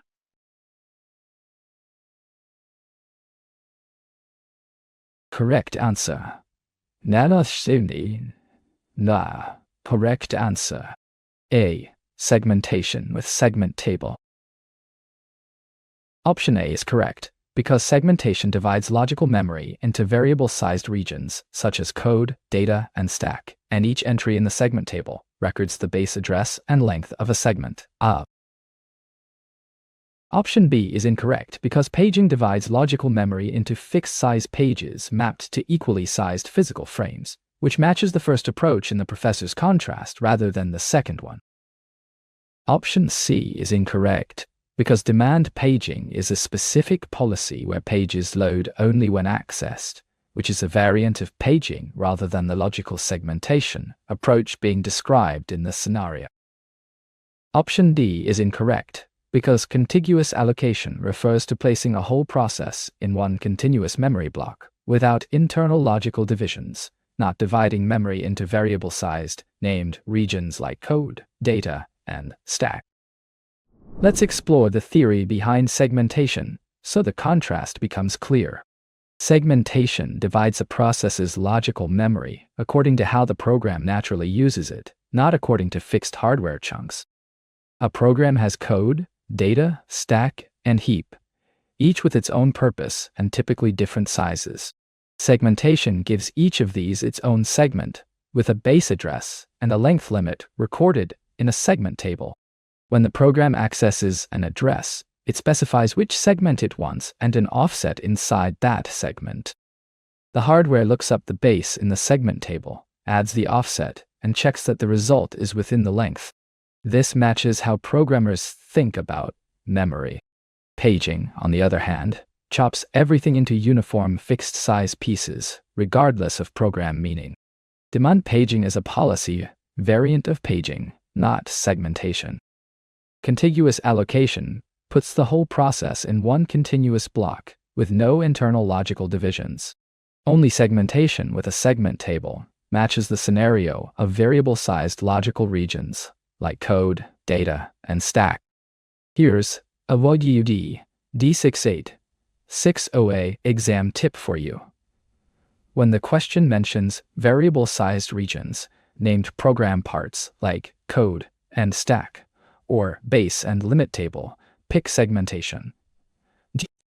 Quick recall hook. Segmentation equals separate regions by purpose. Question 32. A hardware architect is adding a small, fast cache on the processor that stores the most recently used page-to-frame translations. This cache helps skip the slower lookup in the page table in memory when accessing the same pages repeatedly. What is this cache called? A. Lone data cache. B. Translation page cache. C. Segment lookup cache. D. Translation look-aside buffer. Can you guess the answer?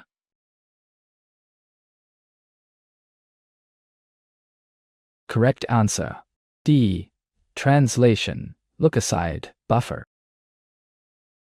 Option D is correct, because the translation look-aside buffer is a small fast on-chip cache that holds recent logical to physical translations, avoiding the slower page table lookup when the same pages are accessed again. Option A is incorrect because the lone data cache holds recently used data values from memory for faster access, not logical to physical page translations used to convert addresses during memory accesses. Option B is incorrect because translation page cache is not a recognized standard term in operating systems or computer architecture, and the actual term for this small translation cache is translation look-aside buffer. Option C is incorrect because segment lookup cache is not a standard term, and the structure being described caches page translations rather than segment table lookups used in segmentation-based memory management schemes. Let's dig into one of the most important performance tricks in memory management. Every memory accessed by a running program needs an address translation, and hitting the page table in main memory for every access would be devastatingly slow. The translation look-aside buffer, or TLB, solves this by catching recent page-to-frame translations directly on the CPU in very fast hardware. When the processor needs to translate a logical address, it checks the TLB first. If the translation is there, called a TLB hit, the lookup takes a handful of processor cycles. If it is not there, called a TLB miss, the hardware falls back to walking the full page table in slower main memory. Modern systems achieve TLB hit rates above 95%, which is why memory access times stay reasonable, even though paging requires extra work. The lone data cache holds values, not translations. Translation page cache is not a real term. Segment lookup cache is not a standard term either. Only translation look-aside buffer correctly names the fast on-chip cache for page table lookup. Here's a D686 exam tip for you. When the question mentions cache of recent translations, speeds up page table lookups, or hit miss on addresses, pick TLB. Quick recall hook. TLB equals translation's little buddy on the chip. Question 33. A performance analyst is measuring how often the translation cache already contains the needed page translation versus how often the cache misses and must go to main memory. She wants to compute the fraction of successful lookups compared to total lookups. Which metric is this? A. Fault ratio. B. Hit ratio. C. Miss penalty. D. Access latency. Do you know the answer?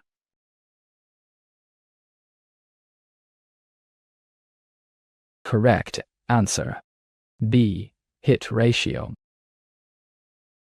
Option B is correct, because the hit ratio expresses the fraction of translation lookups that find the needed entry already in the translation look-aside buffer, compared to the total number of lookups performed.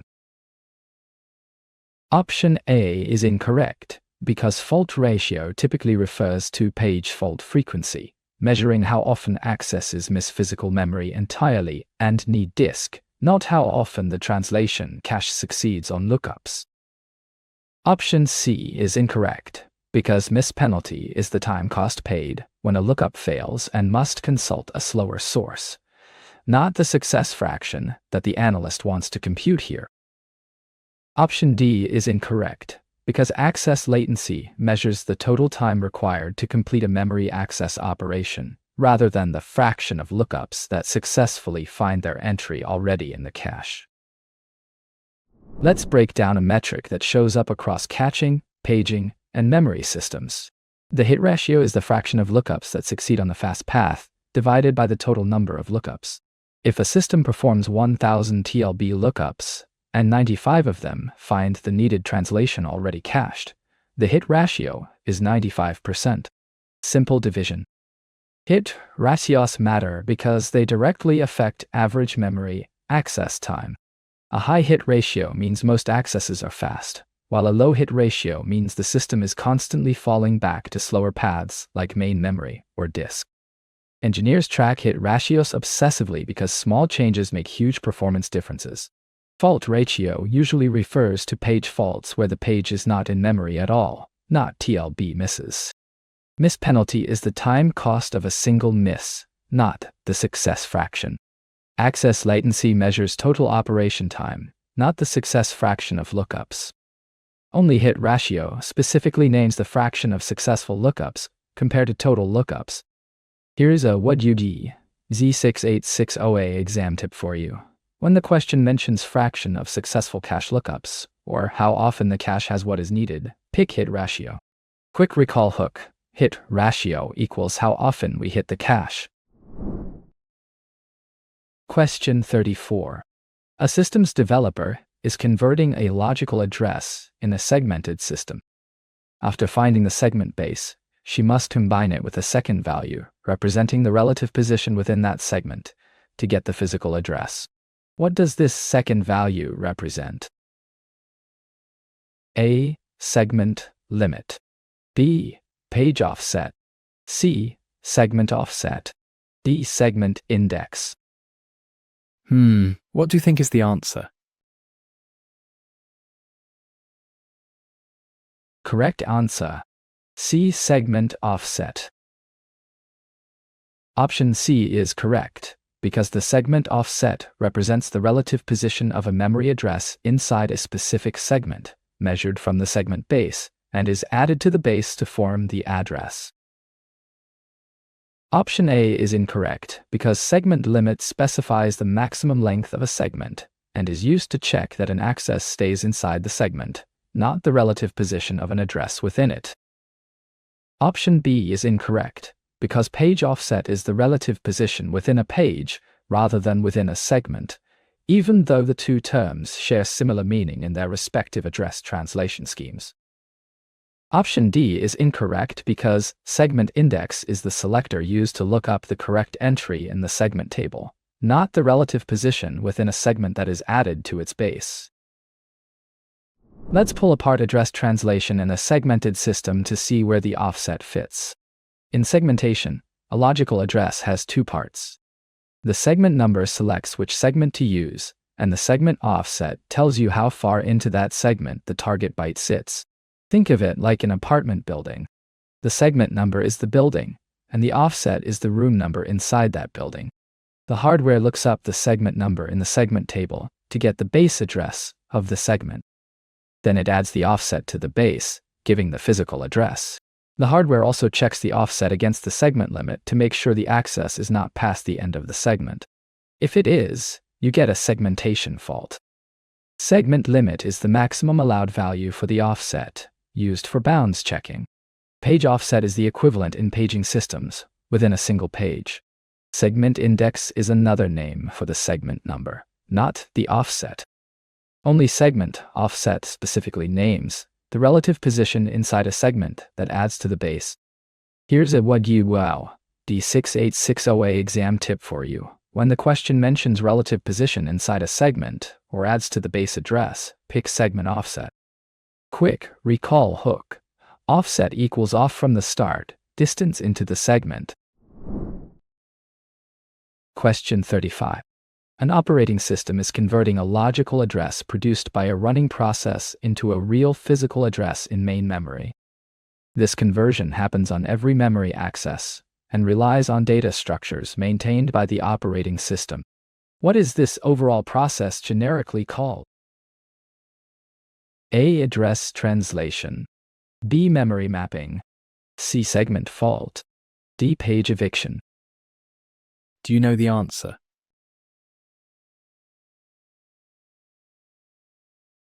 Correct answer. A. Address translation. Option A is correct, because address translation is the general process of converting logical addresses generated by a process into the corresponding physical addresses used by the memory hardware on every access. Option B is incorrect, because memory mapping specifically refers to mapping files or devices into a process address space, a narrower concept than the general logical to physical translation performed on every memory access. Option C is incorrect, because segment fault describes an access violation involving segmentation, limits, or protection, which is an error condition rather than the normal ongoing conversion of logical addresses into physical addresses. Option D is incorrect, because page eviction refers to removing a page from physical memory to free a frame for another page. Let's zoom out and look at the whole conversion process. Address translation is the general term for everything that happens when a logical address from a running program becomes a physical address that the memory hardware can use. It covers paging, where page numbers get mapped to frame numbers through a page table. It covers segmentation, where segment numbers get mapped to base addresses plus offsets through a segment table. It covers combined schemes like segmented paging. Whatever the specific mechanism, the broad act of converting logical to physical is called address translation. This happens on literally every memory access a program makes. Read a variable, translate. Write to an array, translate. Jump to a function, translate. The TLB and EMU exist specifically to make this translation fast enough that programs do not feel the overhead. Memory mapping is a narrower concept about mapping files or devices into address space. Segment fault is an error condition, not normal translation. Page eviction is about removing pages from memory, not converting addresses. Only address translation correctly names the whole logical to physical conversion process. Here's a what you D686 exam tip for you. When the question mentions general logical to physical conversion, or happens on every memory access, pick address translation. Quick recall hook. Address translation equals always translating logical to physical. Question 36. A textbook author is defining a basic operating system concept for her students. She describes an entity that represents a program currently being executed in memory, with its own registers, stack, and allocated resources managed by the operating system. What is this entity called? A. Thread. B. Procedure. C. Program. D. Process. Can you guess the answer?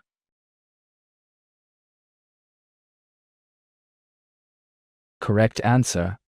D. Process. Option D is correct, because a process is a program in execution with its own memory, registers, program counter, stack, and resources, which the operating system tracks using per-process control structures. Option A is incorrect, because a thread is a unit of execution within a process that shares the process address space, rather than an independent program in execution entity that owns its own resources. Option B is incorrect, because a procedure is a reusable block of code or function inside a program, not an executing instance of an entire program with its own operating system resources and state. Option C is incorrect, because a program is a passive set of instructions stored on disk or in a file, which only becomes a process once it is loaded into memory and starts executing. Let's nail down one of the most fundamental operating system concepts. A process is a program in execution. That phrase is short, but packs a lot in it. A program by itself is a passive file sitting on disk, just bytes of instructions and data. It does nothing on its own. A process is what exists when the operating system loads that program into memory, gives it a process control block, assigns it its own memory space, registers, stack, and starts executing its instructions. Every running thing on a computer is a process. Your browser, your music player, the background updater, the operating system services, all processes. Each has its own state, its own allocated resources, and its own identity, maintained by the kernel. A thread is a unit of execution inside a process, sharing the process's resources, not an independent program in execution. A procedure is a block of code or function, smaller than a program. A program is the static instructions on disk, not the running instance. Only process matches the description of an actively executing program with its own resources. Here's a WUD D686 exam tip for you. When the question mentions program in execution, or running instance with its own resources, pick process. Quick recall hook. Process equals program with pulse, actively executing. Question 37. A kernel developer is tracking context information for every process the operating system manages, including state, program counter, registers, memory limits, and open files. This information is stored in a dedicated structure maintained by the kernel. Which structure is this? A. File control block. B. Thread control table. C. Process control block. D. Program counter register. Can you guess the answer?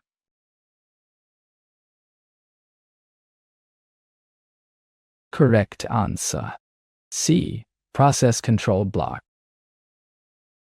Option C is correct, because the process control block holds all context information about a specific process, including state, program counter, registers, memory limits, and lists of open files for the kernel. Option A is incorrect, because the file control block holds metadata and pointers for a single file in the file system, not context information about a running process including registers and state. Option B is incorrect, because thread control table is not the standard term used for holding process context, and the structure the kernel maintains for each running process is called the process control block. Option D is incorrect, because the program counter register holds the address of the next instruction to execute, not the full set of context information the kernel tracks about every running process. Let's examine the kernel's notebook for every running process.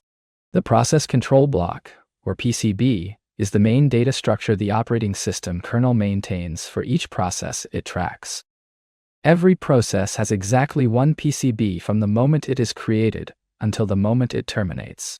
The PCB stores the full context of the process. This includes the current state, such as running, ready, or waiting. It includes the program counter, which is the address of the next instruction. It includes the values of all CPU registers, so execution can resume from where it left off after a context switch.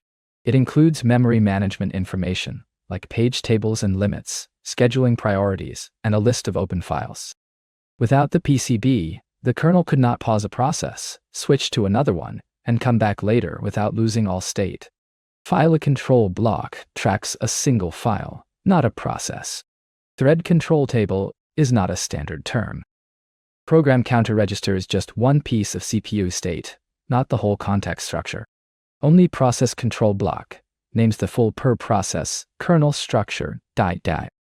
Here's a WUD 6860 exam tip for you. When the question mentions context for a process, state plus registers plus open files, pick process control block.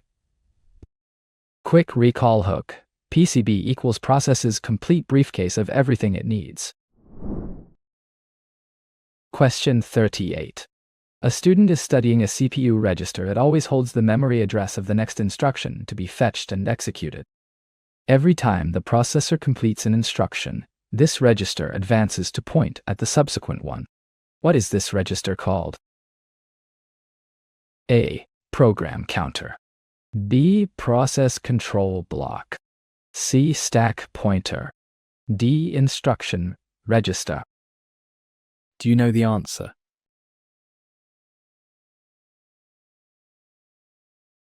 Correct answer. A. Program counter. Option A is correct, because the program counter is the CPU register that always holds the address of the next instruction to fetch and execute, advancing automatically as each instruction completes during execution. Option B is incorrect because process control block is a kernel data structure tracking full process context, not a single CPU register that advances to the address of the next instruction to execute. Option C is incorrect because the stack pointer holds the current top of the call stack used for function calls and local variables, not the address of the next instruction to be fetched. Option D is incorrect because the instruction register stores the current instruction that has already been fetched and is being decoded, not the address that points to the next upcoming instruction to run. Let's zoom in on one of the most important registers in any CPU. The program counter, often shortened to PC, is a small dedicated CPU register that holds the memory address of the next instruction to be fetched and executed. When the CPU finishes one instruction, it reads the address in the PC, fetches the instruction at that address from memory, decodes it, executes it, and updates the PC to point at the next instruction. For sequential code, the PC just advances by the size of one instruction.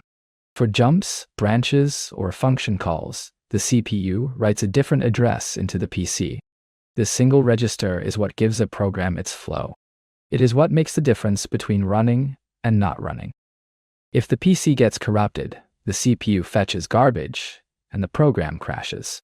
Process control block is a kernel data structure, not a CPU register. Stack pointer points at the top of the call stack, not the next instruction. Instruction register holds the current fetched instruction being decoded, not the address of the next one. Only program counter specifically names the register holding the next instruction address. Here's a WGD D686 exam tip for you. When the question mentions register holding next instruction address or advances with each instruction, pick program counter. Quick recall hook. PC equals points to code, next line up. Question 39.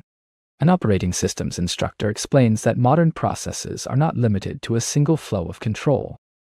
Multiple flows can exist within the same process, sharing memory and resources while each tracks its own execution context. How many of these can exist within one process? A. Exactly one thread always. B. Many threads per process. C. One thread per child process. D. None without a separate process. Do you know the answer?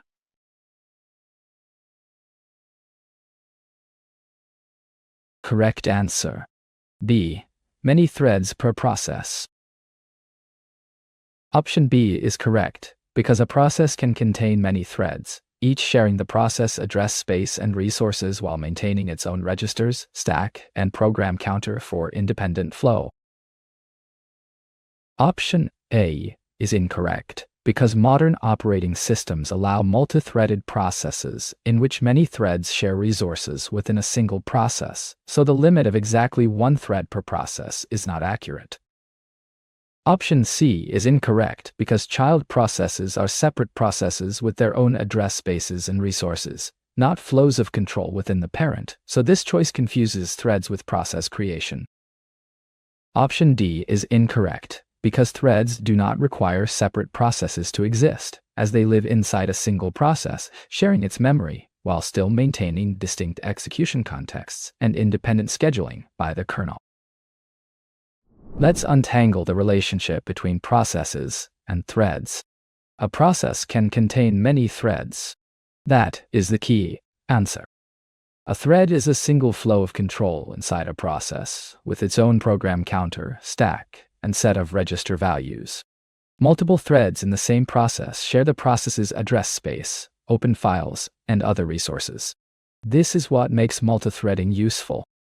Threads can work in parallel on different parts of the same task without the overhead of creating separate processes. Imagine a web browser with one thread handling the user interface, another decoding images, another running JavaScript, and another doing network I/O. All inside one process, all sharing memory, all running concurrently. This is the default on modern operating systems. Option A is wrong, because processes often have many threads, not just one. Option C confuses threads with child processes, which are entirely separate processes with their own address spaces. Option D is wrong, because threads exist inside processes, not alongside them as separate entities. Only many threads per process correctly describes the modern threading model. Here's a D686 exam tip for you. When the question asks how many threads a process can have, pick many threads per process. Quick recall hook. One process, many threads, shared memory, independent execution. Question 40. A student mixes up two similarly named operating system concepts. One is a single CPU register that points at the next instruction, while the other is an entire kernel structure holding complete process context, including registers, state, and open files. Which pairing is correct? A. PC is the kernel structure. B. PCB is the single register. C. Both are the same thing. D. PC is register. PCB is structure. Can you guess the answer?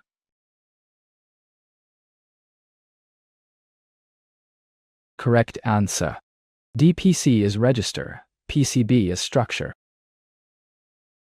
Option D is correct, because the program counter is a single CPU register pointing at the next instruction, while the process control block is a kernel data structure holding the entire context of a process.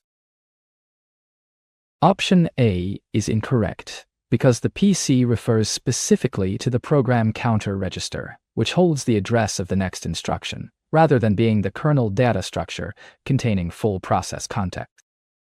Option B is incorrect, because the PCB, meaning process control block, is a kernel data structure tracking full process context, not a single CPU register that holds the address of the next instruction. Option C is incorrect, because PC and PCB are very different concepts, with one being a small CPU register and the other being a kernel data structure holding the entire process context and resources. Let's pull apart two abbreviations that trip up a lot of students. PC stands for program counter, which is a single small CPU register. It holds one value at a time, the memory address of the next instruction to fetch. That is its entire job. It is hardware, it is fast, and it is tiny. Just a handful of bytes wide on modern systems. PCB stands for process control block, which is a completely different thing. The PCB is a kernel data structure, living in operating system memory, that holds the full context of one process. It contains state, registers, memory maps, open files, scheduling data, and more. Every process has one PCB the entire time it exists. So the correct pairing is PC is the register, PCB is the structure. Option A reverses them. Option B reverses them the other way. Option C claims they are the same, which is wrong. Option D is the only correct pairing. The similar names are the trap on exam day. Remember, the PCB has an extra letter for block, meaning it is the bigger kernel data block, while PC is just the tiny register. Here's a D686 exam tip for you. When comparing PC and PCB, remember PC equals register, PCB equals structure. Quick recall hook. PC equals pointer to code, PCB equals process context block. Question 41. A storage engineer is choosing a disk allocation method, where each file occupies a set of consecutive blocks on the disk. Reads are fast because the head does not have to jump around. However, the method suffers from external fragmentation over time. What is this method? A. Linked allocation. B. Indexed allocation. C. Contiguous allocation. D. Clustered allocation. What do you think is the answer? Correct answer: C. Contiguous allocation. Option C is correct because contiguous allocation stores each file in a run of consecutive disk blocks, enabling fast sequential reads, but creating external fragmentation over time, as files are created and deleted. Option A is incorrect, because linked allocation stores files as a chain of blocks connected by pointers. So blocks are scattered rather than consecutive, which avoids external fragmentation, but sacrifices sequential read speed. Option B is incorrect because indexed allocation keeps file block pointers in a separate index block, so blocks are not required to be consecutive, and the method does not suffer from the same external fragmentation. Option D is incorrect because clustered allocation stores files in small groups of consecutive blocks called clusters rather than one long contiguous run, which reduces but does not match pure contiguous allocation behavior. Alright, let's break down the oldest and simplest disk allocation scheme. Contiguous allocation stores every file as one long run of consecutive disk blocks. If a file needs 10 blocks, the file system finds 10 blocks in a row on the disk and places the whole file there. The directory entry just needs two pieces of information, the starting block number and the length. The advantage is speed. Reading the file is fast because the disk head barely has to move. Sequential access flies, and even random access is cheap because computing the position of any block is simple arithmetic. The downside shows up over time. As files are created and deleted, the disk fills up with scattered free regions. A new file might need 20 blocks, but the free space is split into chunks of 8, 6, and 7. No single run is big enough. That is external fragmentation, the same problem contiguous memory allocators face. Linked allocation scatters blocks using pointers, so it does not have external fragmentation. Indexed allocation uses an index block of pointers. Clustered allocation groups blocks into small clusters. Only contiguous allocation specifically requires consecutive blocks and suffers from external fragmentation. Here's a Weiyujiu D686 OA exam tip for you. When the question mentions consecutive blocks, fast reads, and external fragmentation together, pick contiguous allocation. Quick recall hook. Contiguous equals connected blocks in a row. Question 42. A junior sysadmin studies a disk allocation scheme, where each file consists of blocks scattered anywhere on the disk, connected to each other through pointers in each block to the next one. This avoids external fragmentation, but makes random access slow. Which scheme is this? A. Linked allocation. B. Indexed allocation. C. Contiguous allocation. D. Clustered allocation. Can you guess the answer?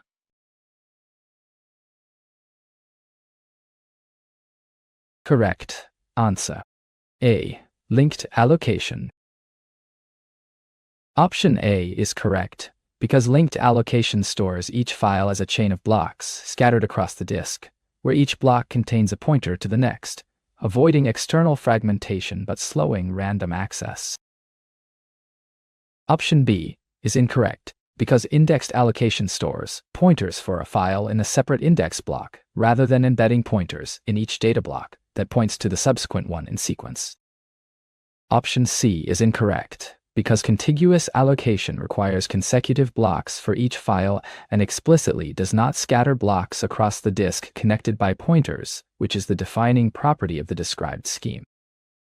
Option D is incorrect, because clustered allocation groups multiple consecutive blocks into a cluster as the allocation unit, rather than scattering individual blocks across the disk and chaining them together with pointers between them.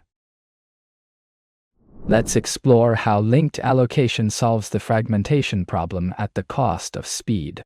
In linked allocation, each file is a chain of disk blocks scattered anywhere on the disk. Each block contains not just file data, but also a pointer to the next block in the chain. The directory entry stores only the address of the first block.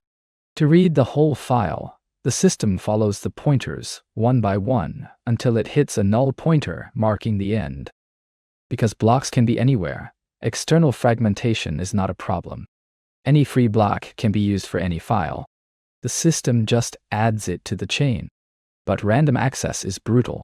If you want the 1000th block, you have to traverse 999 pointers first. One block read per step. Sequential access is reasonable, but random jumps are painfully slow. Reliability is also a concern. If one pointer gets corrupted, the rest of the file becomes unreachable. Indexed allocation puts all pointers in a single index block, which is much faster for random access. Contiguous allocation keeps blocks consecutive. Clustered allocation groups blocks into clusters. Only linked allocation specifically chains scattered blocks together with per block pointers. Here's a D686 exam tip for you. When the question mentions scattered blocks with pointers or slow random access, pick linked allocation. Quick recall hook. Linked equals like a chain, one link at a time. Question 43. A storage architect proposes grouping multiple consecutive disk blocks into a single allocation unit to reduce the overhead of pointer maintenance in linked files, while still allowing files to be scattered across the disk in these grouped units. Which allocation approach is this? A. Contiguous allocation. B. Linked allocation. C. Indexed allocation. D. Clustered allocation. Do you know the answer?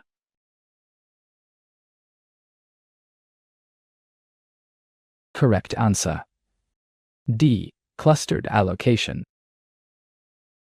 Option D is correct, because clustered allocation groups consecutive disk blocks into a single allocation unit, call it a cluster, reducing pointer overhead in linked schemes while still allowing files to be scattered across the disk. Option A is incorrect because contiguous allocation stores each file in one long run of consecutive blocks, not in smaller groups of consecutive blocks scattered across the disk as described in this scenario. Option B is incorrect because linked allocation uses individual blocks connected by pointers, not groups of consecutive blocks, so it does not reduce pointer overhead by bundling several blocks into a larger cluster unit. Option C is incorrect because indexed allocation uses a separate index block of pointers for each file, which differs from grouping consecutive blocks together into a single allocation cluster as described in this scenario. Let's walk through a middle ground allocation scheme that compromises between the extremes. Clustered allocation takes the basic idea of linked allocation but groups multiple consecutive blocks together into a single allocation unit called a cluster. Instead of allocating one block at a time, the file system allocates one cluster, which might be 4 or 8 blocks long, as a single unit. Each cluster is still chained together with pointers to the next cluster, but the pointer overhead drops dramatically because you need far fewer pointers. A file of 100 blocks using 4 block clusters needs only 25 pointers instead of 100. You also get some of the sequential access benefits of contiguous allocation because blocks inside a cluster are physically adjacent. The trade-off is some internal fragmentation at the end of the file, since the last cluster may not be fully used. FAT and NTFS both use clusters as their basic allocation unit. Contiguous allocation stores files in one long run, not in scattered clusters. Linked allocation uses individual blocks, not grouped clusters. Indexed allocation uses a separate index block. Only clustered allocation groups consecutive blocks into fixed-size allocation units scattered across the disk. Here's a D686 exam tip for you. When the question mentions groups of consecutive blocks, reduced pointer overhead, or scattered clusters, pick clustered allocation. Quick recall hook. Clustered equals consecutive blocks in groups, scattered across the disk. Question 44. A Linux administrator attaches an external file system to an existing directory so that its files become accessible as part of the current directory tree. The operating system records the attachment in a dedicated kernel structure, tracking every mounted volume. Which structure tracks this? A. Master file table. B. Mount table. C. File control block. D. Boot control block. Do you know the answer?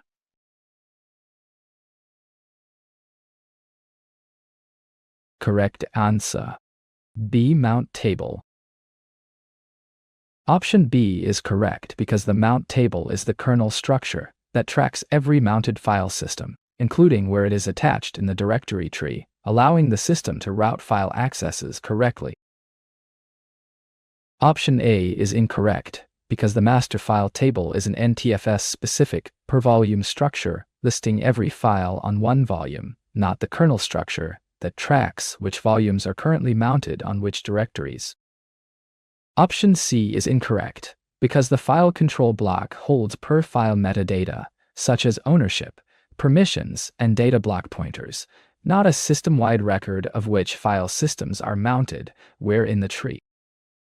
Option D is incorrect because the boot control block holds boot-related information for a specific volume, not the kernel structure that tracks which file systems are currently attached to which directories in the tree. Let's dig into the kernel structure that holds the file system tree together. When a Linux or Unix system mounts a file system, say an external drive or a network share, the kernel has to remember exactly where that file system was attached in the directory tree. The mount table is the kernel data structure that records every mounted file system. Each entry ties a device or remote source to a specific mount point, which is a directory in the existing tree where the new file system hangs. When you type a path like /mnt/usb/photos, the kernel walks the path, checks the mount table, and switches from the root file system to the USB file system at /mnt/usb. Without the mount table, the system would have no way to know which file system to route a given path to. The master file table is the NTFS per volume file listing. The file control block tracks one file at a time. The boot control block holds volume boot information. Only the mount table keeps the system-wide record of which file systems are attached where. Here's a D686 exam tip for you. When the question mentions tracking mounted volumes or attachment point for a file system, pick mount table. Quick recall hook. Mount table equals map of mounted volumes. Question 45.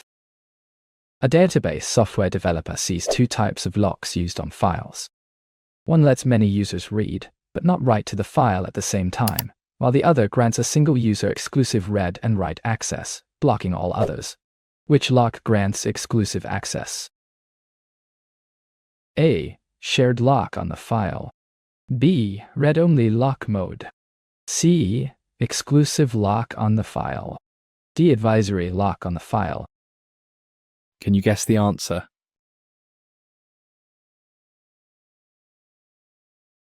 Correct answer. C. Exclusive lock on the file.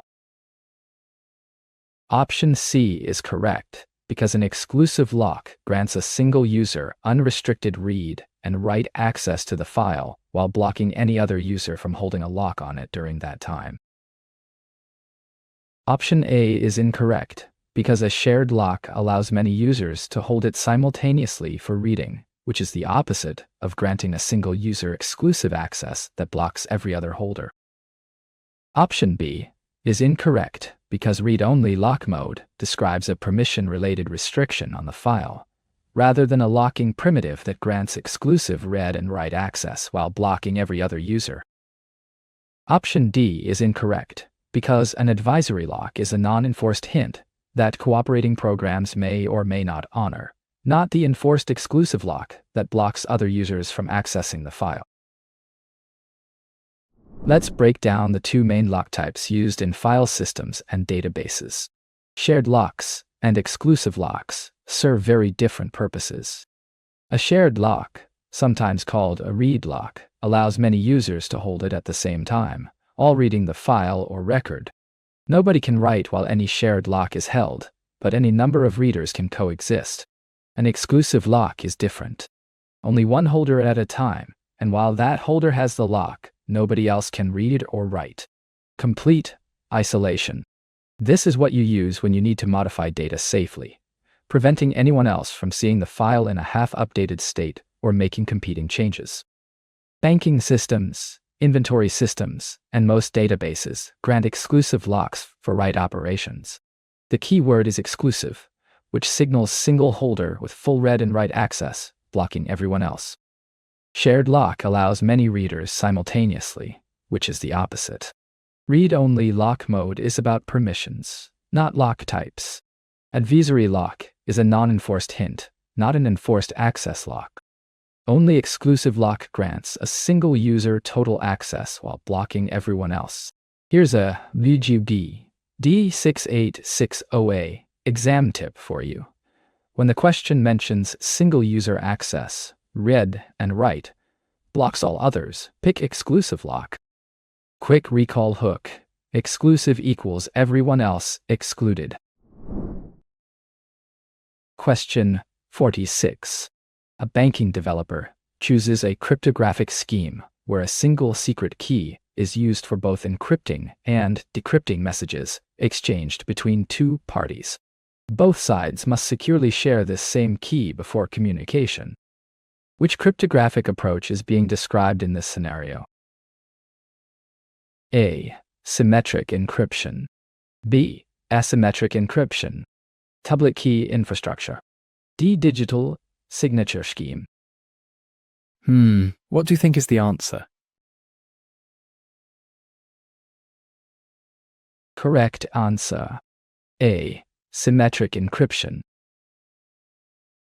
Option A is correct, because symmetric encryption uses a single shared secret key for both encryption and decryption, requiring both parties to have the same key before any secure communication can actually take place. Option B is incorrect, because asymmetric encryption uses different keys for encryption and decryption, typically a public key paired with a private key, not a single shared secret known by both parties. Option C is incorrect, because public key infrastructure is the framework for managing asymmetric keys and certificates, not the core scheme where a single shared key is used for both encryption and decryption. Option D is incorrect because a digital signature scheme uses asymmetric keys to authenticate senders and verify message integrity, rather than defining how two parties encrypt and decrypt messages using a shared secret key. Let's pull apart the core idea behind the oldest and simplest form of encryption. Symmetric encryption uses a single secret key for both the encryption and the decryption steps. Whatever key Alice uses to scramble the message, Bob uses the exact same key to unscramble it. The key must be kept secret by both parties, and must be shared with each other somehow before any secure communication can start. That sharing step is actually the hardest problem. If you send the key over an insecure channel, an attacker can capture it and read everything. That is why symmetric encryption is usually paired with asymmetric methods for the initial key exchange. Algorithms like E, S, and DES are symmetric. They are fast and well suited for encrypting large amounts of data. Asymmetric encryption uses different keys for encryption and decryption, typically a public key paired with a private key. Public key infrastructure is the management framework for asymmetric keys and certificates, not the core single key scheme. Digital signatures use asymmetric keys to authenticate senders. Only symmetric encryption specifically describes the single shared secret key for both encryption and decryption. Here's a YUD D686 exam tip for you. When the question mentions single shared key, both sides use the same key or fast bulk encryption. Pick symmetric encryption. Quick recall hook. Symmetric equals same key, same secret on both sides. Question 47. A developer is designing a secure messaging application where senders use a recipient's widely available key to encrypt messages, and only the recipient can decrypt them using a secret key kept privately. Which algorithm is typically associated with this asymmetric approach? A. DES. B. IS. C. Hashing algorithm. D. RSEC. Do you know the answer?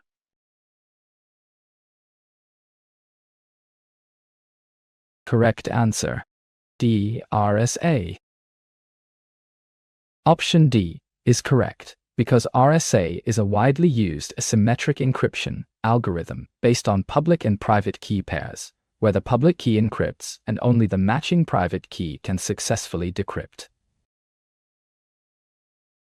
Option A is incorrect, because DES is a symmetric encryption algorithm that uses a single shared secret key for both encryption rather than a public and private key pair as described.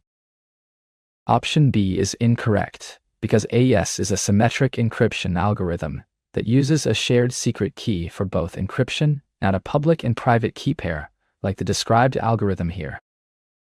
Option C is incorrect, because a hashing algorithm produces a fixed-size digest from input data for integrity, not an encryption method that uses a public and private key pair for the described messaging scheme.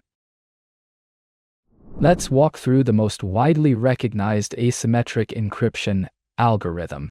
RSA is named after its inventors Rivest, Shamir, and Adleman, published in 1977. It uses two mathematically linked keys, a public key and a private key. The public key can be shared with anyone openly. The private key stays secret with the owner. Here is the critical property. A message encrypted with the public key can only be decrypted with the matching private key, and vice versa. So if Bob wants to send a secret to Alice, he encrypts it with Alice's public key, which he can grab from anywhere. Only Alice, with her private key, can decrypt it. Even Bob cannot decrypt what he just encrypted. This solves the key distribution problem that plagues symmetric schemes. You never need to share a secret key in advance. RSA is the textbook example of asymmetric encryption and is still used in things like TLS, certificates, and secure email. DES is a symmetric algorithm with a single shared key. IS is also symmetric, very widely used for bulk encryption. A hashing algorithm is not encryption at all. It produces a fixed-size digest for integrity checking. Only RSA specifically names the asymmetric algorithm used for the described public key encryption scheme. Here's a WGU D686 OA exam tip for you. When the question mentions public and private key pair or asymmetric encryption, pick RSA. Quick recall hook. RSA equals really secure asymmetric. Question 48. A network engineer wants to let a receiver verify two things about an incoming message: that it came from the expected sender and that it was not modified during transit. A small tag, computed using a shared secret key, is attached to each message. What is this tag called? A. Digital signature tag. B. Public key token. C. Message authentication code. D. Cipher block checksum. Can you guess the answer?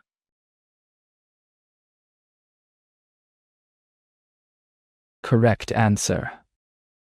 C. Message authentication code. Option C is correct, because a message authentication code is a small tag computed from a message using a shared secret key, allowing a receiver to verify both sender authenticity and message integrity. Option A is incorrect, because a digital signature relies on asymmetric keys rather than a shared secret, so the terminology and cryptographic basis differ from the symmetric key authentication tag described in this scenario. Option B is incorrect, because public key token is not a recognized standard term, and the authentication tag, computed with a shared secret key for each message, is known as a message authentication code. Option D is incorrect, because cipher block checksum is not a standard cryptographic term, and the tag described, computed with a shared secret key to verify authenticity and integrity, is called a message authentication code. Let's zoom in on a small but important cryptographic tag. A message authentication code, or MAC, is a short value computed from a message plus a secret key shared between sender and receiver. The sender computes the MAC, attaches it to the message, and sends both.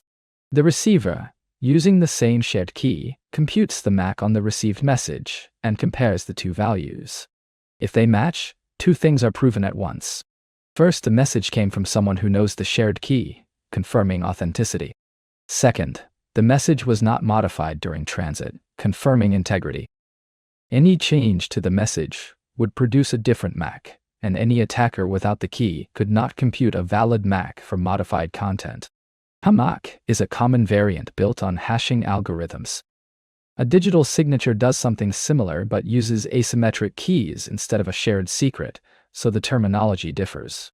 Public key token is not a standard term. Cipher block checksum is not a standard term either. Only message authentication code correctly names the symmetric key tag that verifies both sender authenticity and message integrity. Here's a D686 exam tip for you. When the question mentions small tag, shared secret key, verifies authenticity and integrity, pick message authentication code. Quick recall hook, MAC equals message authenticity check. Question 49. A cryptography student compares two approaches. One processes plaintext one character or bit at a time, producing ciphertext of the same length in a continuous flow. The other divides plaintext into fixed-sized chunks and encrypts each chunk as a unit. Which is the first approach? A. Stream cipher. B. Block cipher. T. Hash function. D. Digital envelope. Can you guess the answer?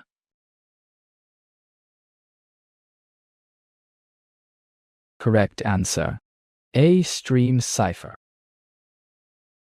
Option A is correct, because a stream cipher processes plaintext one character or bit at a time, producing ciphertext of the same length as the input in a continuous flow rather than fixed-sized chunks.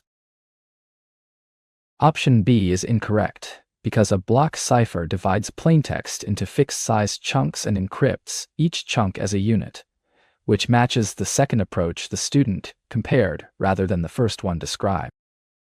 Option C is incorrect, because a hash function produces a fixed-size digest from input data and is not an encryption scheme, so it does not process plaintext into ciphertext in either stream or block form. Option D is incorrect, because a digital envelope combines symmetric and asymmetric encryption to securely exchange a session key, not an approach that processes plaintext bit by bit or in fixed-size chunks.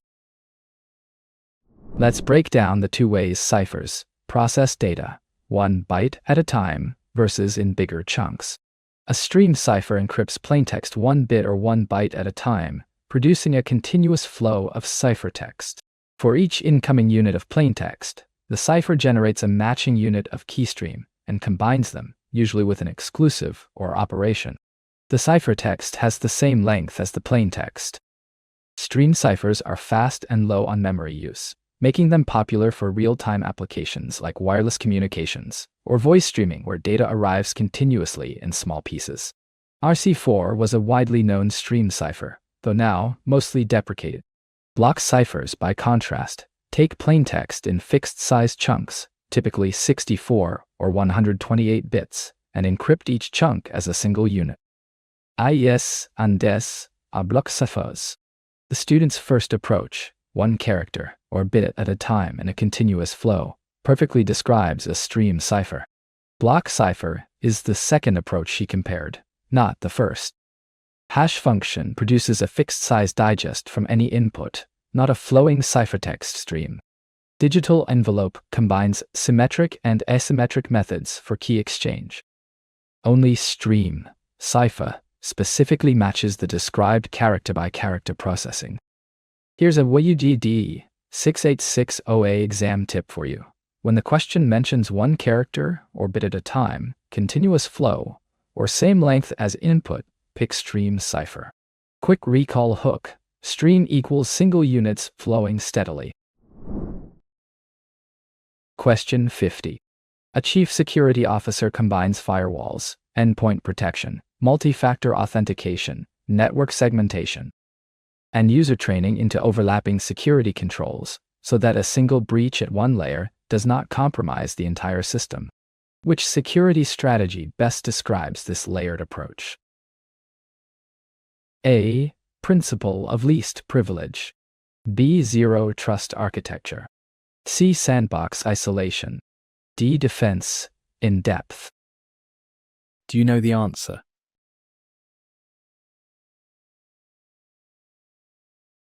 Correct answer. D. Defense in depth. Option D is correct, because defense in depth uses multiple overlapping layers of security controls, so that the failure of any single layer does not by itself compromise the entire system, providing resilient protection.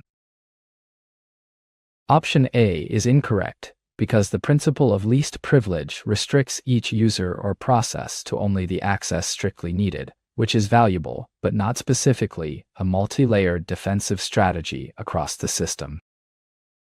Option B is incorrect, because zero trust architecture assumes no implicit trust and verifies every access attempt, a specific modern model, rather than the general approach of layering multiple overlapping security controls across a system. Option C is incorrect, because sandbox isolation runs a program in a restricted environment to contain potential damage, which is one useful control among many, rather than the overall multi-layered strategy the officer is describing. Let's wrap up with one of the most important security concepts in the field. Defense in depth is the strategy of using multiple independent layers of security controls so that no single failure exposes the entire system. The image to hold in your head is a medieval castle. Not just walls, but walls, a moat, a drawbridge, an inner keep, archers on the walls, and guards at the gate. An attacker who gets past one layer still faces the next one. The chief security officer in the scenario combines firewalls at the network edge, endpoint protection on individual machines, multi-factor authentication for identity, network segmentation to limit lateral movement, and user training to address the human layer. Every control covers a different angle, and no single breach gives the attacker full access. That is defense in depth. The principle of least privilege is about restricting permissions to the minimum needed, which is one valuable control among many, not the overall layered strategy. Zero trust architecture is a specific modern model that verifies every access attempt, also one philosophy among many. Sandbox isolation runs programs in restricted environments, again, one control. Only defense in depth names the overall strategy of layering overlapping controls across the whole system. Here's a D686 exam tip for you. When the question describes multiple overlapping security controls, layered defenses, or no single breach compromises all, pick defense in depth. Quick recall hook. Defense in depth equals deep layers, one breach, not enough. You have reached the end of our first question set. For the free complete exam preparation, visit our website link in the description, where you find thousands more practice questions and comprehensive study guides.